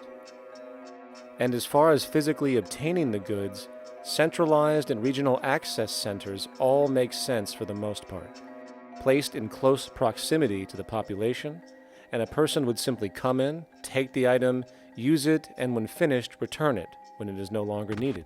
Sort of how a library works today. In fact, these centers could not only exist in the community in the way we see local stores today, but specialized access centers would exist in specific areas where often certain goods are utilized, saving more energy with less repeat transport. And once this demand tracking system is in order, it is tied into our production management system, and of course into our resource management system, hence creating a unified, dynamically updating, global economic management machine that simply makes sure we remain sustainable, starting with securing the integrity of our finite resources, moving to make sure we only create the best, most strategic goods possible, while distributing everything in the most intelligent and efficient way. And the unique result of this preservation-based approach, which is intuitively counter to many, is that this logical, ground-up, empirical process of preservation and efficiency, which can only define true human sustainability on this planet, would likely enable something never before seen in human history. Access abundance, not just for a percentage of the global population, but the entire civilization. This economic model, as was just generalized, this responsible systems approach to total Earth resource management and processes, designed again to do nothing less than take care of humanity as a whole in the most efficient and sustainable way, could be termed a resource-based economy. The idea was defined in the 1970s by structural engineer Jacques Fresco. He understood back then that society was on a collision course with nature and itself, unsustainable on every level. And if things didn't change, we would destroy ourselves one way or another. Are all these things you're saying, Jacques, could they be built with what we know today, or are some of these things, are you guessing based on what we know today? No. All of these things can be built with what we know today. It would take 10 years to change the surface of the earth, to rebuild the world into a second Garden of Eden. The choice lies with you. The stupidity of a nuclear arms race, the development of weapons, trying to solve your problems politically by electing this political party or that political party, that all politics is immersed in corruption. Let me say it again. Communism, socialism, fascism, the Democrats, the liberals, we want to absorb human beings. All organizations that believe in a better life for man, there are no Negro problems or Polish problems or Jewish problems or Greek problems or women's problems. They're human problems. I'm not afraid of anybody. I don't work for anyone. No one can discharge me. I have no boss. I am afraid to live in the society we live in today. Our society cannot be maintained by this type of incompetency. It was great, the free enterprise system, about 35 years ago. That was the last of its usefulness. Now we've got to change our way of thinking or perish. The horror movies of the future will be our society, the way it didn't work. And politics would be part of a horror movie. Lots of people today use the term cold science because they're analytical, and they don't even know what analytical means. Science means closer approximations of the way the world really works. So it's telling the truth, is what it is. A scientist doesn't try to get along with people. They tell them what their findings are. They have to question all things. And if some scientist comes up with an experiment that shows certain materials have certain strength, other scientists have to be able to duplicate that experiment and come up with the same results. Even if a scientist feels that an airplane wing, due to mathematics or calculations, can hold up a given amount of weight, they still pile sandbags on it to see when it breaks. And they say, you know, my calculations are right, or they're not correct. I love that system because it's free of bias and free of thinking that math can solve all the problems. You have to put your math to test also. I think that every system that can be put to test should be put to test, and that all decisions should be based upon research. A resource-based economy is simply the scientific method applied to social concern, an approach utterly absent in the world today. Society is a technical invention, and the most efficient methods of optimized human health, physical production, distribution, city infrastructure, and the like reside in the field of science and technology, not politics or monetary economics. It operates in the same systematic way as, say, an airplane, and there is no Republican or liberal way to build an airplane. Likewise, nature itself is the physical referent we use to prove our science, and it is a set system, emerging only from our increased understanding of it. In fact, it has no regard for what you subjectively think or believe to be true. Rather, it gives you an option. You can learn and fall in line with its natural laws and conduct yourself accordingly, invariably creating good health and sustainability, or you can go against the current to no avail. It doesn't matter how much you believe you can just stand up right now and walk on the wall next to you. The law of gravity will not allow it. If you do not eat, you will die. If you are not touched as an infant, you will die. As harsh as it may sound, nature is a dictatorship, and we can either listen to it and come in harmony with it, or suffer the inevitable adverse consequences. So, a resource-based economy is nothing more than a set of proven, life-supporting understandings where all decisions are based upon optimized human and environmental sustainability. It takes into account the empirical life ground, which every human being shares as a need, regardless, again, of their political or religious philosophy. There is no cultural relativism to this approach. It isn't a matter of opinion. Human needs are human needs, and having access to the necessities of life, such as clean air, nutritious food, and clean water, along with a positively reinforcing, stable, nurturing, and non-violent environment, is demanded for our mental and physical health, our evolutionary fitness, and hence the species' survival itself. A resource-based economy would be based upon available resources. You can't just bring a lot of people to an island or build a city of 50,000 people without having access to the necessities of life. So when I use the term a comprehensive systems approach, I'm talking about doing an inventory of the area first and determining what that area can supply, not just architectural approach, not just design approach, but design must be based on all of the requirements to enhance human life. And that's what I mean by an integrated way of thinking. Food, clothing, shelter, warmth, love, all those things are necessary. If you deprive people of any of them, you have a lesser human being, less capable of functioning. As previously outlined, a resource-based economy's ground-up, global, systems approach to extraction, production, and distribution is based upon a set of true economic mechanisms, or strategies, which guarantee efficiency and sustainability in every area of the economy. So, continuing this train of thought regarding logical design, what is next in our equation? Where does all this materialize? Cities. The advent of the city is a defining feature of modern civilization.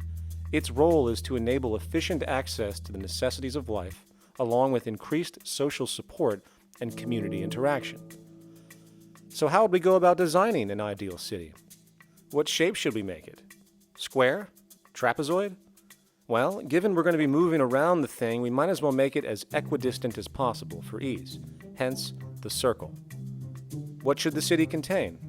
Well, naturally we need a residential area, a goods production area, a power generation area, an agricultural area. But we also need nurturing as human beings, hence culture, nature, recreation, and education. So let's include a nice open park, an entertainment events area for cultural purposes and socializing, and educational and research facilities. And since we're working with a circle, it seems rational to place these functions in belts based on the amount of land required for each goal, along with ease of access. Very good. Now, let's get down to specifics. First, we need to consider the core infrastructure, or intestines, of the city organism. These would be the water, good, waste, and energy transport channels. Just as we have water and sewage systems under our cities today, we would extend this channeling concept to integrate waste recycling and delivery itself.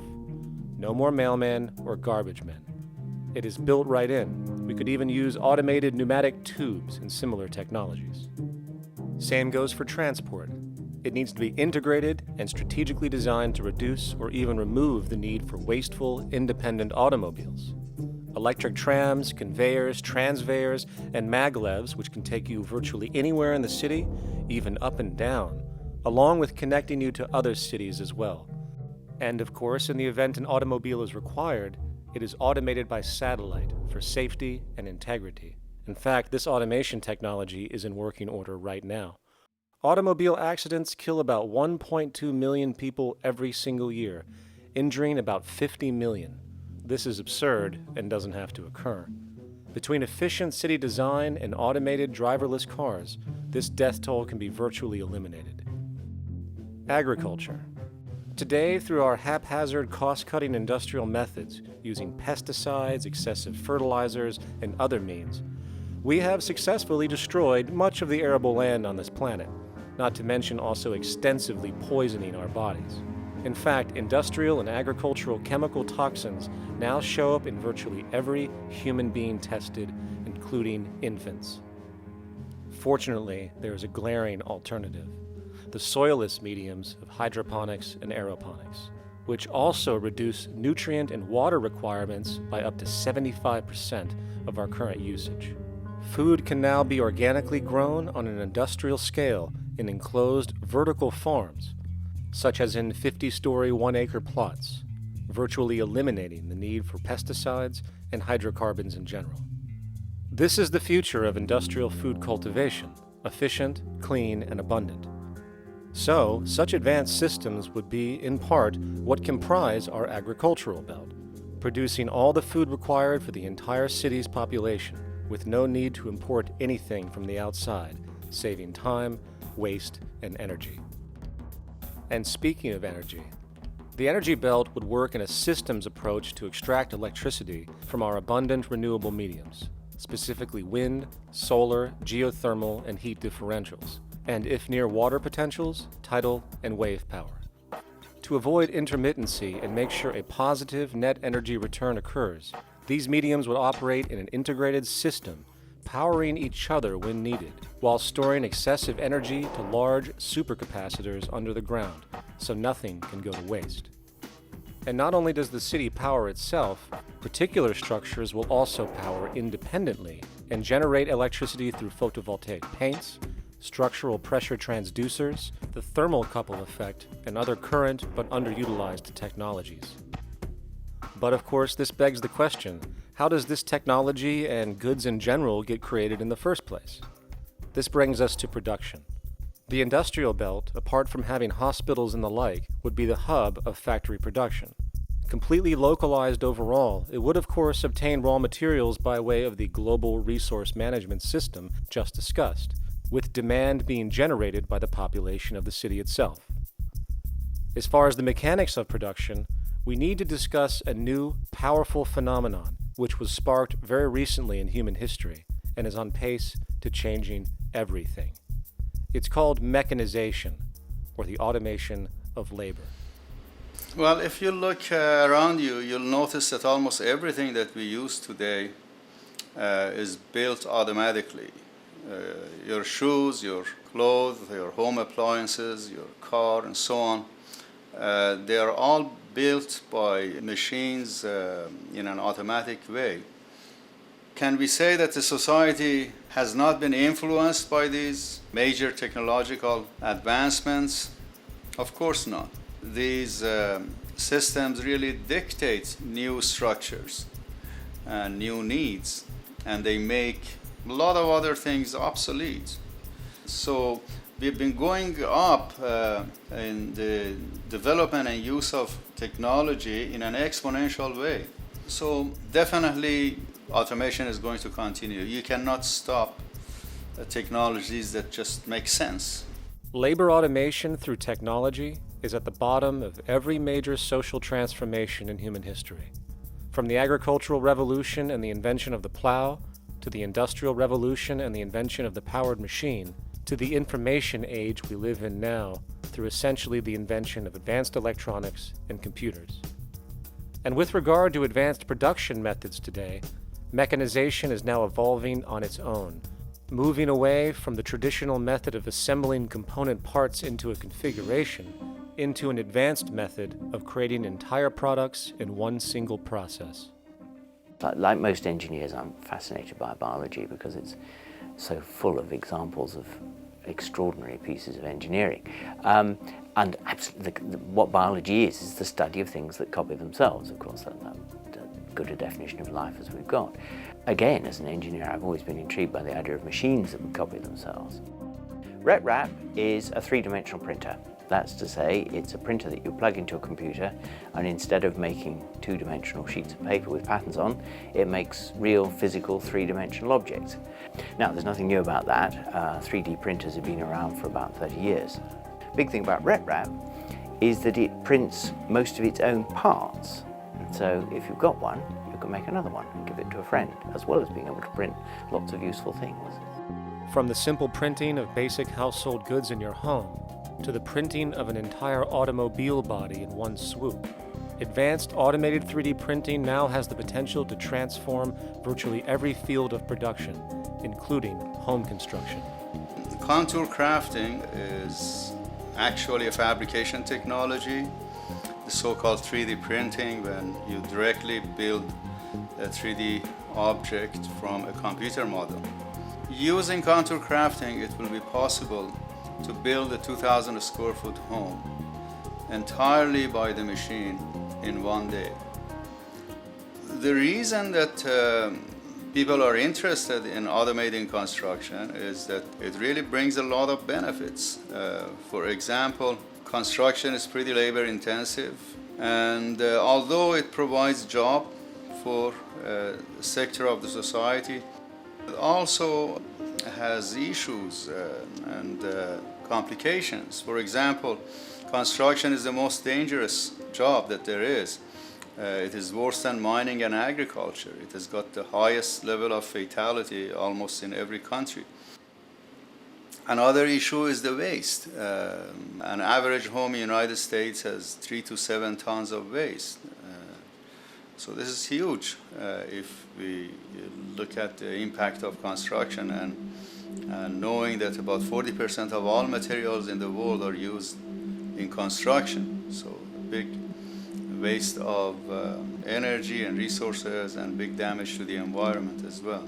Making homes using hammers and nails and wood with the state of our technology today is really absurd and will go the way of our labor class in regards to manufacturing in the United States.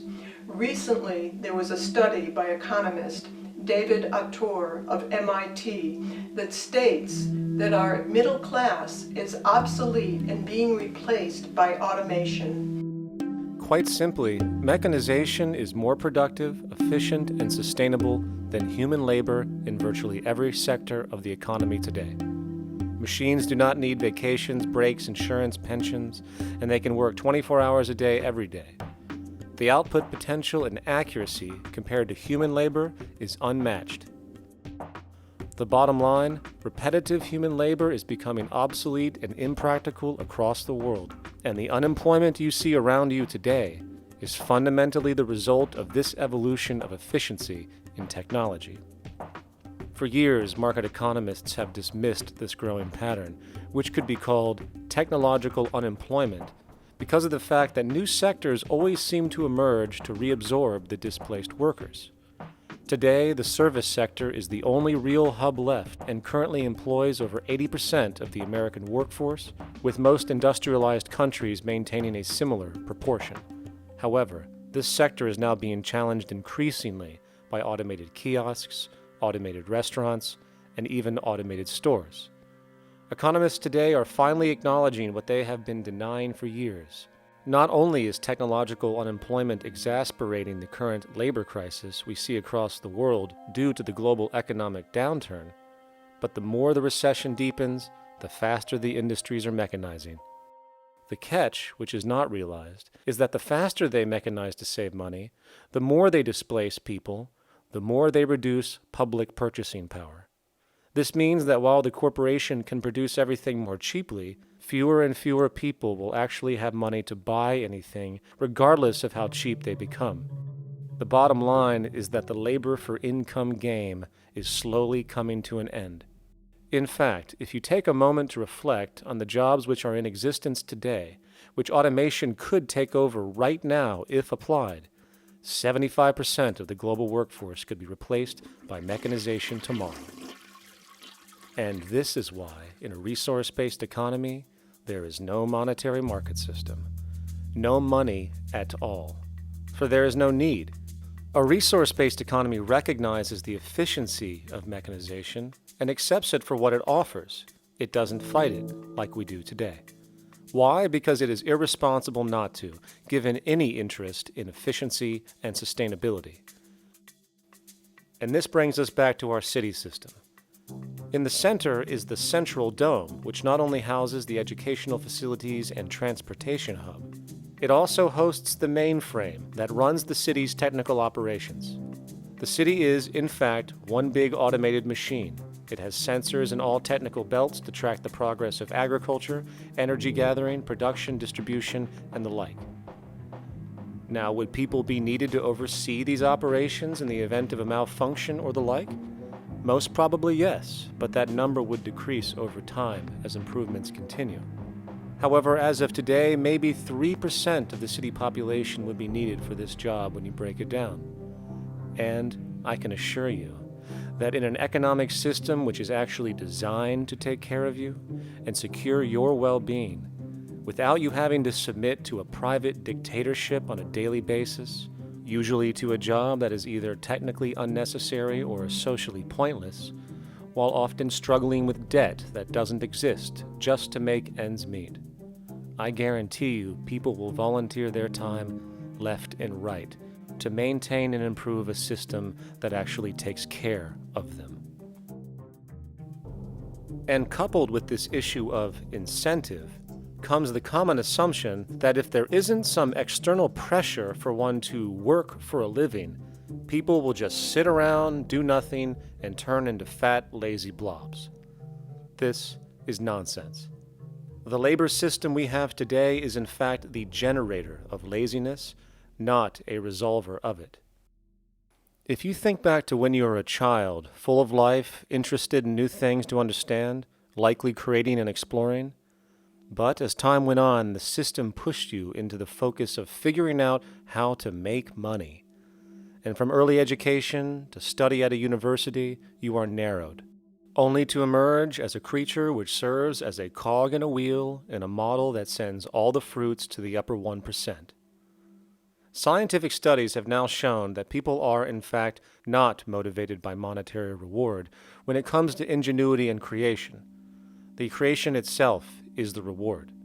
Money, in fact, appears only to serve as an incentive for repetitive, mundane actions, a role we have just now shown can be replaced by machine. So when it comes to innovation, the actual use of the human mind, the monetary incentive has proven to be a hindrance, interfering and detracting from creative thought. And this might explain why Nikola Tesla, the Wright brothers, and other inventors who contributed massively to our current world never showed a monetary incentive to do so. Money is, in fact, a false incentive and causes 100 times more distortion than it does contribution. Good morning, class. Please settle down. The first thing I would like to do is go around the room and ask what everyone would like to be when they grow up. Who'd like to go first? Okay, how about you, Sarah? When I grow up, I want to work at McDonald's like my mom. Oh, family tradition, eh? How about you, Linda? When I grow up, I'm going to be a prostitute on the streets of New York City. Oh, glamour girl, huh? Very ambitious. How about you, Tommy? When I grow up, I'm going to be a rich, elitist businessman who works on Wall Street and profits off of the collapse of foreign economies. Enterprising, and great to see some multicultural interest. As stated before, a resource-based economy applies the scientific method to social concern, and this isn't limited to simply technical efficiency. It also has the consideration of human and social well-being directly and what comprises it. What good is a social system if, in the end, it doesn't produce happiness and peaceful coexistence? So it is important to point out that with the removal of the money system and the necessities of life provided, we would see a global reduction in crime by about 95% almost immediately, for there is nothing to steal, embezzle, scam, or the like. 95% of all people in prisons today are there due to some monetary-related crime or drug abuse, and drug abuse is a disorder, not a crime. So what about the other 5%, the truly violent, often seeming to some as being violent for the sake of being violent? Are they just evil people? The reason that I frankly think it's a waste of time to engage in moral value judgments about people's violence is because it doesn't advance by one iota our understanding of either the causes or the prevention of the violent behavior. People sometimes ask if I believe in forgiving criminals. My answer to that is, no, I don't believe in forgiveness any more than I believe in condemnation. It's only if we as a society can take the same attitude of treating violence as a problem in public health and preventive medicine rather than as a moral evil. It's only when we make that change in our own attitudes and assumptions and values that we will actually succeed in reducing the level of violence rather than stimulating it, which is what we do now. The more justice you seek, the more hurt you become, because there's no such thing as justice. There is whatever there is out there. That's it. In other words, if people are conditioned to be racist and bigots, if they're brought up in an environment that advocates that, why do you blame the person for it? They're a victim of a subculture. Therefore, they have to be helped. The point is, we have to redesign the environment that produces aberrant behavior. That's the problem, not putting a person in jail.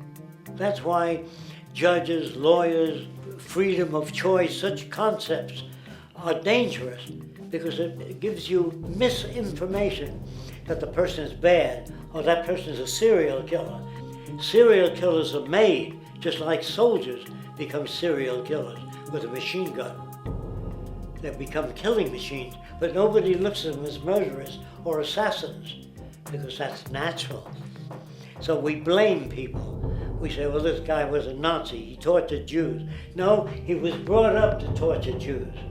Once you accept the fact that people have individual choices and they're free to make those choices, free to make choices means without being influenced. And I can't understand that at all. All of us are influenced in all our choices by the culture we live in, by our parents, and by the values that dominate. So we're influenced. So there can't be free choices. What's the greatest country in the world? The true answer, I haven't been all over the world, and I don't know enough about different cultures to answer that question. I don't know anybody that speaks that way. They say, it's good old USA, the greatest country in the world. There's no survey. Have you been to India? No. Have you been to England? No. Have you been to France? No. What do you make your assumptions on? They can't answer. They get mad at you. They say, well, God damn it, who the hell are you to tell me what to think? You know, don't forget, you're dealing with aberrated people. They're not responsible for their answers. They're victims of culture. That means they've been influenced by their culture.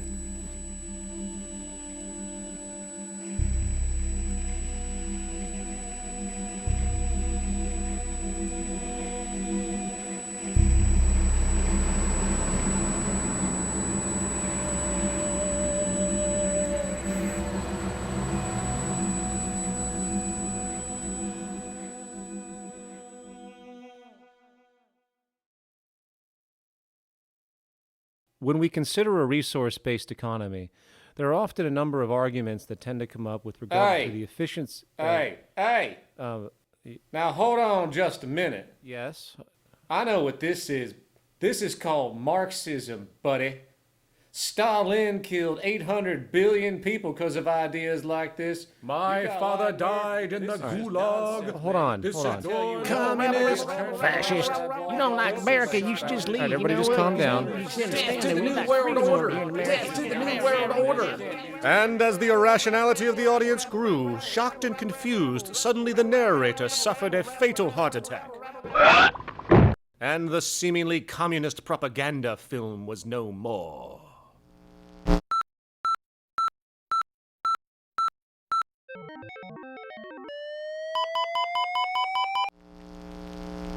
You know, I've said that sort of thing to people in think tank type of situations, and you know, these Club of Rome types and so forth. Marxist. What Marxist? Where did that come from? You know, they got this icon they hold on to as their holy grail, and it's such an easy one. You know, People ask if I'm a socialist or a communist or a capitalist, and I say I'm none of the above. And why do you think that those are the only options? All of those political constructs were created by writers who assumed that we lived on a planet of infinite resources. Not a one of those political philosophies even contemplates that there might be a shortage of anything.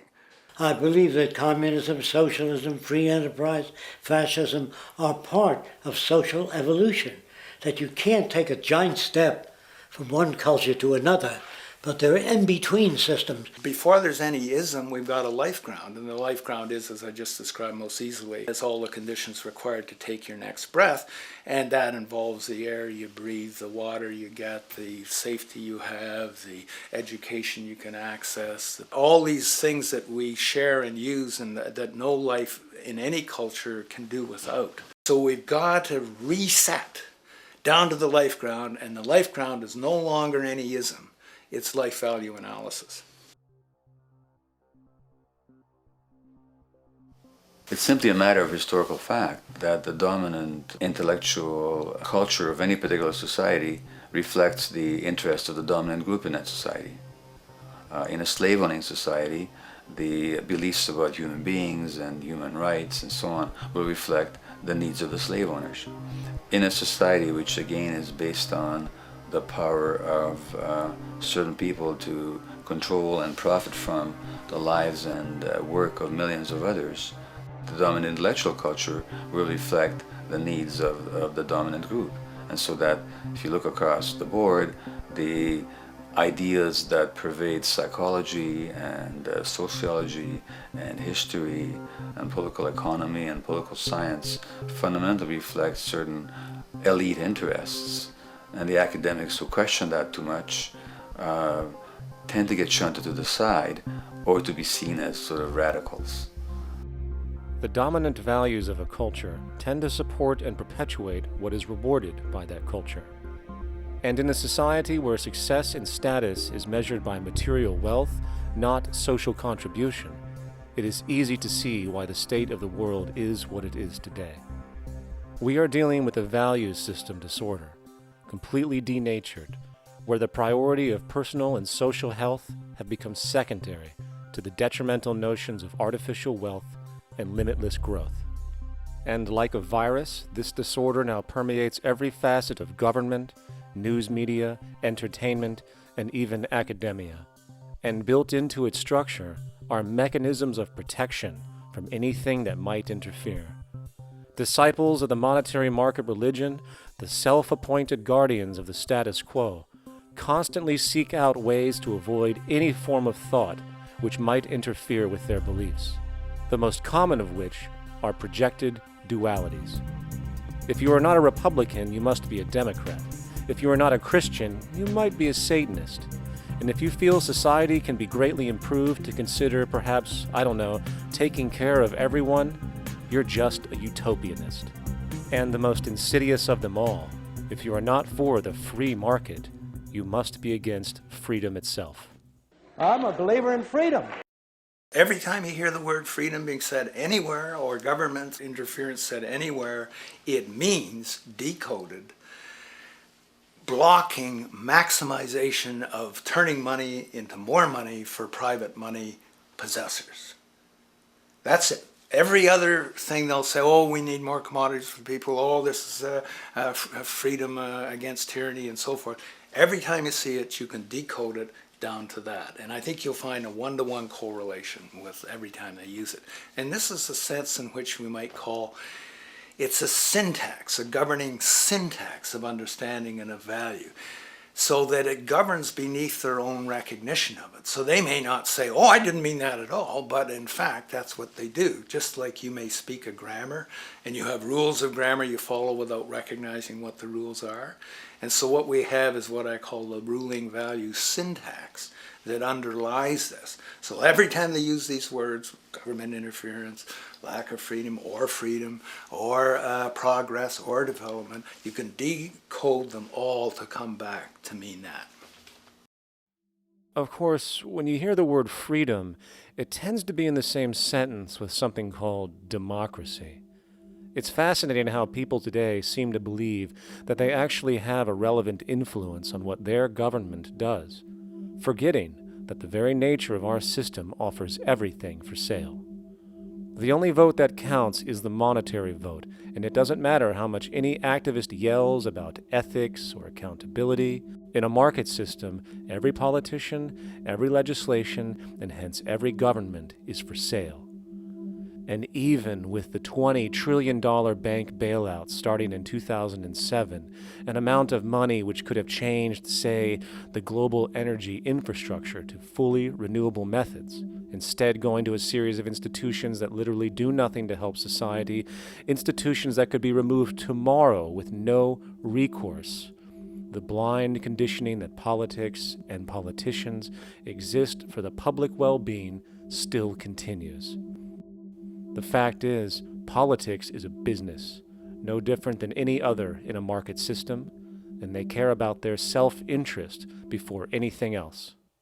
I don't really, honestly, deep down believe in political action. I think the system contracts and expands as it wants to. It accommodates these changes.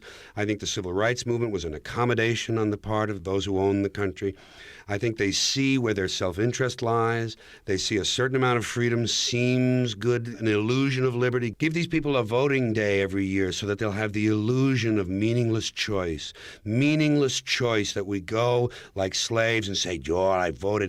The limits of debate in this country are established before the debate even begins, and everyone else is marginalized. They're made to seem either to be communists or some sort of disloyal person, a kook, there's a word, and now it's conspiracy. Say, they've made that something that should not be even entertained for a minute, that powerful people might get together and have a plan. Doesn't happen. You're a kook. You're a conspiracy buff. And of all the mechanisms of defense of this system, there are two that repeatedly come up. The first is this idea that the system has been the cause of the material progress we have seen on this planet. Well, no.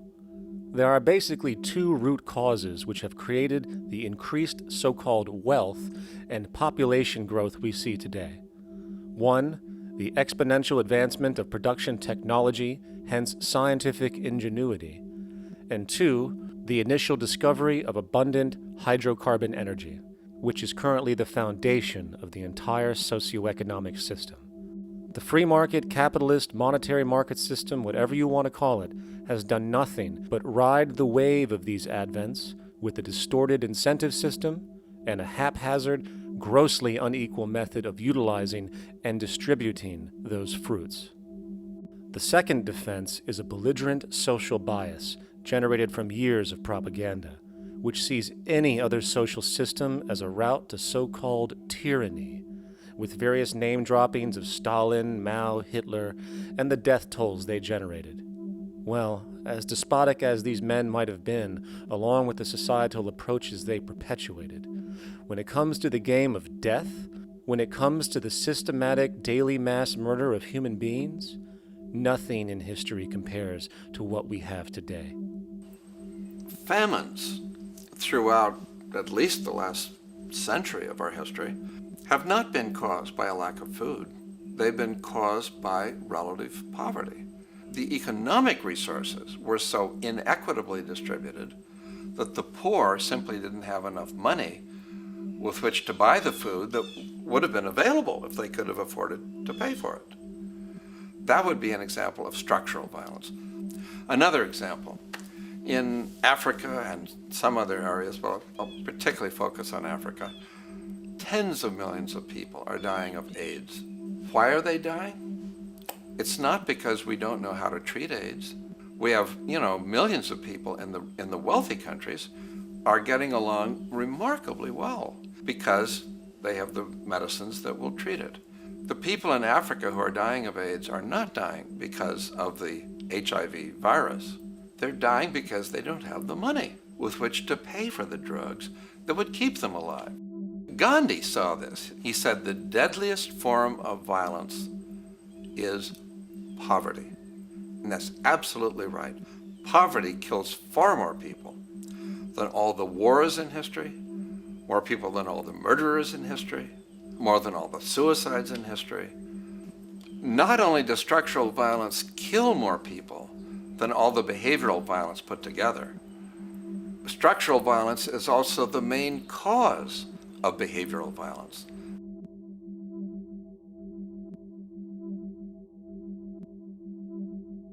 Oil is the foundation of, and it is present throughout the edifice of human civilization. There are 10 calories of hydrocarbon energy, oil and natural gas, in every calorie of food you and I eat in the industrialized world. Fertilizers are made from natural gas. Pesticides are made from oil. You drive oil-powered machines to plant, plow, irrigate, harvest, transport, package. You wrap the food in plastic, that's oil. All plastic is oil. There are 7 gallons of oil in every tire. Oil is everywhere. It's ubiquitous. And it's only because of oil that there are 7 billion people, or almost 7 billion people on this planet right now. The arrival of this cheap, easy energy, which is equivalent, by the way, to billions of slaves working around the clock, changed the world in such a radical way over the last century.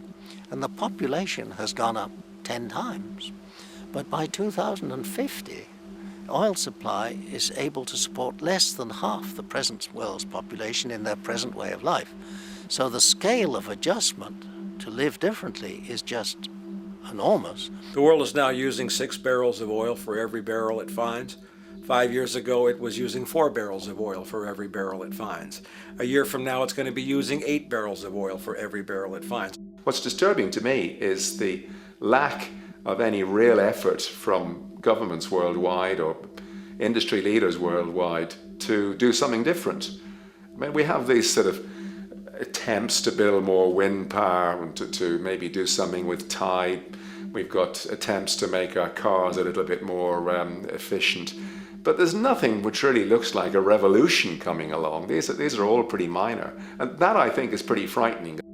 And the governments who are driven by these economists who don't really appreciate what we're talking about are trying to stimulate consumerism to restore past prosperity in the hope that they can restore the past. They're printing yet more money lacking any collateral at all. So if the economy improves and recovers and growth, the famous growth comes back, it'll only be short-lived because within a short period of time, counted in months rather than years, it'll hit the supply barrier again. There'll be another price shock and a deeper recession. So I think we go into a series of vicious circles. So you have the economic growth going up, price spike, everything shuts down, that's where we are now. Then it starts to come up again. But what we have now is this area where there's no more ability to produce cheap energy. We're at the peak. We're on the downslope of oil production. No way you're going to get any more out of the ground any faster, which means that things shut down. The price of oil drops, which it did in early 2009, but then as you have an ersatz so-called recovery, the price of oil starts to come back. It's recently been hovering around $80 a barrel, and what we see is at $80 a barrel now, with the economic and financial collapse, people are having a hard time affording that. World oil production right now is about 86 million barrels a day. Over 10 years, you're looking at roughly 40 million barrels a day having to be replaced. There's nothing around which can come even within 1% of meeting that sort of demand. If we don't do something pretty quickly, there's going to be a huge energy deficiency. I think the big mistake is in not recognizing a decade or so ago that a concerted effort needed to be made to develop these sustainable forms of energy. I think that's something our grandchildren will look back on with total disbelief. You people knew that you were dealing with a finite commodity. How could you possibly have built your economy around something which was going to disappear? For the first time in human history, the species is now faced with the depletion of a core resource central to our current system of survival. And the punchline of the whole thing is that even with oil becoming more and more scarce, the economic system will still blindly push its cancerous growth model, so people can go out and buy more oil-powered cars to generate GDP and jobs, exacerbating the decline. Are there solutions to replace the edifice of the hydrocarbon economy? Of course. But the path needed to accomplish these changes will not manifest through the market system protocols required, since new solutions can only be implemented through the profit mechanism. People are not investing in renewable energies because there is no money in it in both the long and short term, and the commitment needed to make it happen can only occur at a severe financial loss. Hence, there is no monetary incentive, and in this system, if there's no monetary incentive, things do not happen. And on top of it all, peak oil is just one of many surfacing consequences of the environmental social train wreck gaining speed today. Other declines include freshwater, the very fabric of our existence, which is currently showing shortages for 2.8 billion people, and those shortages are on pace to reach 4 billion by 2030. Food production, the destruction of arable cropland, from which 99.7% of all human food comes from today, is occurring up to 40 times faster than it is being replenished. And over the last 40 years, 30% of the arable land has become unproductive. Not to mention that hydrocarbons are the backbone of agriculture today, and as it declines, so will the food supply. As far as resources in general, at our current patterns of consumption, by 2030 we will need 2 planets to continue our rates, not to mention the continual destruction of life-supporting biodiversity, causing extinction spasms and environmental destabilization across the globe. And with all of these declines, we have the near exponential population growth, where by 2030 there might be over 8 billion people on this planet. Energy production alone would need to increase 44% by 2030 to meet such demand. And again, since money is the only initiator of action, are we to expect that any country on the planet is going to be able to afford the massive changes needed to revolutionize agriculture, water processing, energy production, and the like, when the global debt pyramid scheme is slowly shutting the entire world down? Not to mention the fact that the unemployment you currently see is going to become normality due to the nature of technological unemployment. The jobs are not coming back. And finally, a broad social perspective. From 1970 to 2010, poverty on this planet doubled due to this system. And given our current state, do you honestly think we will see anything less than more doubling, more suffering, and more mass starvation? There is not going to be any recovery. This is not some long depression that we're someday going to pull out of. I think the next phase we're going to see after the next round of economic collapse is massive civil unrest, when employment checks stop being paid because the states have no money left. And when things get so bad that people lose confidence in their elected leaders, they will demand change if we don't kill each other in the process or destroy the environment. I'm just afraid that we might get to the point of no return. And that bothers me no end. We do all we can to avoid that condition. It's clear that we're on the verge of a great transition in human life. That what we face now is this fundamental change of the life we've known over the last century. There has to be a link between the economy and the resources of this planet, the resources being, of course, all animal and plant life, the health of the oceans and everything else. This is a monetary paradigm that will not let go until it's killed the last human being. The in-group will do all it can to stay in power. And that's what you got to keep in mind. They'll use the Army and Navy and lies or whatever they have to use to keep in power. They're not about to give it up because they don't know of any other system that will perpetuate their kind.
Take a straight and stronger course to the corner of your life.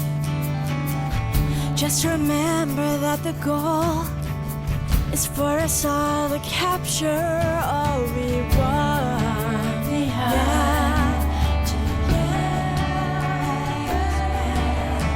Don't surround yourself with yourself. Move on back to squares.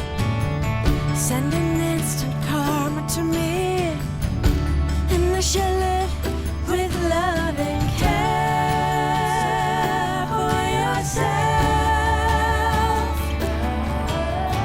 'Cause it's time and time with your time, and its news is captured for the queen to use.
Satisfied, I'm on my way.